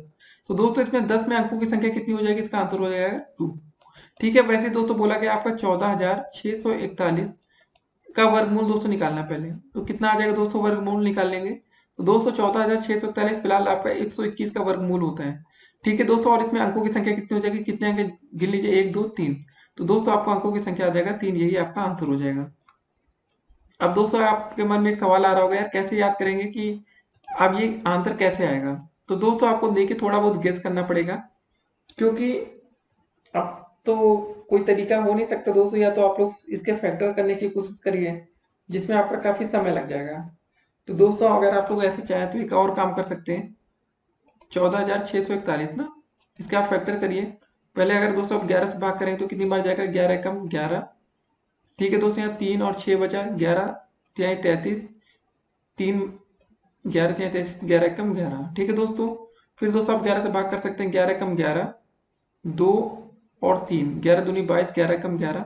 फिर दोस्तों 11 से भाग करेंगे तो 11 बार जाएगा और 11 से फिर भाग करेंगे लास्ट में तो 11 एकम 11। ठीक है दोस्तों, आप ये दो जोड़ा बना लेंगे तो कितना हो जाएगा, 121 गुणे 121 या 11 की घाते 4। तो दोस्तों आपका आंसर तब भी 11 की घाते 2 ही आएगा। तो जो भी तरीका दोस्तों आपको समझ में आए वो कर सकते हैं। फिलहाल अगर आपको याद है तो बहुत ही अच्छी बात है, ना तो थोड़ा समय लगेगा। और हमें इस क्वेश्चन में सिर्फ ये बताना था कि इसके वर्गमूल में अंकों की संख्या कितनी है। तो दोस्तों आप समझ गए ना, 121 में मतलब कितने टोटल अंक लिखे, 3। जैसे दोस्तों अगर आपसे पूछा जाए कभी √9 के वर्गमूल में अंकों की संख्या बताइए दोस्तों, तो √9 का आंसर कितना आएगा, 1, 3 आ जाएगा ना। इसका आंसर कितना आएगा पहले देखिए। इसका आंसर दोस्तों आपका 3 आ जाएगा, और 3 में दोस्तों अंकों की संख्या टोटल कितनी है, 1। ठीक है, तो हमारा फाइनल जो आंसर आएगा वो 1 आएगा, ना कि 3। अब दोस्तों देखते हैं आज का अगला प्रश्न। तो दोस्तों 82 नंबर क्वेश्चन कह रहा है 82 नंबर की किसी चतुर्भुज के किन्हीं 3 कोणों का योगफल अगर 285 है तो चौथे कोण की हमें माप बतानी है। दोस्तों आपको पता होगा चतुर्भुज के चारों कोणों का योगफल कितना होता है आपका 360 होता है, ठीक है ना, चारों कोणों का योगफल। लेकिन दोस्तों हमें दिया गया 3 कोणों का योगफल 285, तो चौथे कोण का माप। तो दोस्तों मान लेते हैं आपका चौथा कोण कितना है, माना चौथा कोण हमारा कितना है, चौथा कोण बराबर दोस्तों आपका है x। ठीक है, तो दोस्तों x प्लस दोस्तों 3 जो कोण दिए गए उसका योगफल आपका 285 है, बराबर दोस्तों चारों कोणों का योगफल आपका 360 होता है। तो x बराबर दोस्तों आपका आ जाएगा 360 माइनस का 285, घटा लेते दोस्तों तो आपका x बराबर आ जाएगा 10 में से 5 गया 5, और दोस्तों यहाँ पर बचा 15, 15 में से 8 गया 7, 75 अंक। ठीक है, x का मान आ गया हमारा 75 अंक। तो दोस्तों चलिए 75 अंक कौन सा है इसको टिक पहले करते हैं। आपका विकल्प नंबर दोस्तों बी बिल्कुल राइट आंसर है। तो ऐसे क्वेश्चन दोस्तों देखिए जो आज आपने सारे क्वेश्चन देखे, ये सब क्वेश्चन आपके पेपर में पूछे जाते हैं। तो दोस्तों आज हमने 82 क्वेश्चन देख लिया आपके बहुविकल्पीय के लिए। उम्मीद करते हैं दोस्तों आपको हर एक क्वेश्चन समझ में आया होगा। अगर आपको कहीं कोई सी भी क्वेश्चन में डाउट हो, संदेह हो कि आपको समझ में नहीं आया, तो बेझिझक आपको कमेंट करना है। फिलहाल अभी दोस्तों आप सीखने की कड़ी में, इस वीडियो को देखने के बाद दोस्तों आपको तुरंत अति लघुत्तरी और लघुत्तरी की वीडियो देखना है। तो दोस्तों जैसे ही वीडियो समाप्त होती है पहले उसको आप देखिए और अपने आप को जांचिए, और दोस्तों आपको कमेंट करके जरूर बताना है कि आपके 82 क्वेश्चन में से आपके कितने प्रश्न सही हुए। जितने भी हुए दोस्तों 10 question, 5 question, 2 question, 25 question, 30 question, 40, तो आपको कमेंट करना है। दोस्तों आपका कमेंट जरूरी है क्योंकि आपके कमेंट से हमें मोटिवेशन मिलता है, और वीडियोस बनाने की दोस्तों जो ताकत मिलती है वो आपके कमेंट से ही आती है। तो दोस्तों चलिए फिर मिलेंगे अगली वीडियो में, तब तक के लिए स्टे कनेक्टेड, और सभी बच्चों को ऑल द बेस्ट पेपर के लिए। उम्मीद करते हैं दोस्तों आपका पेपर काफी अच्छा जाएगा।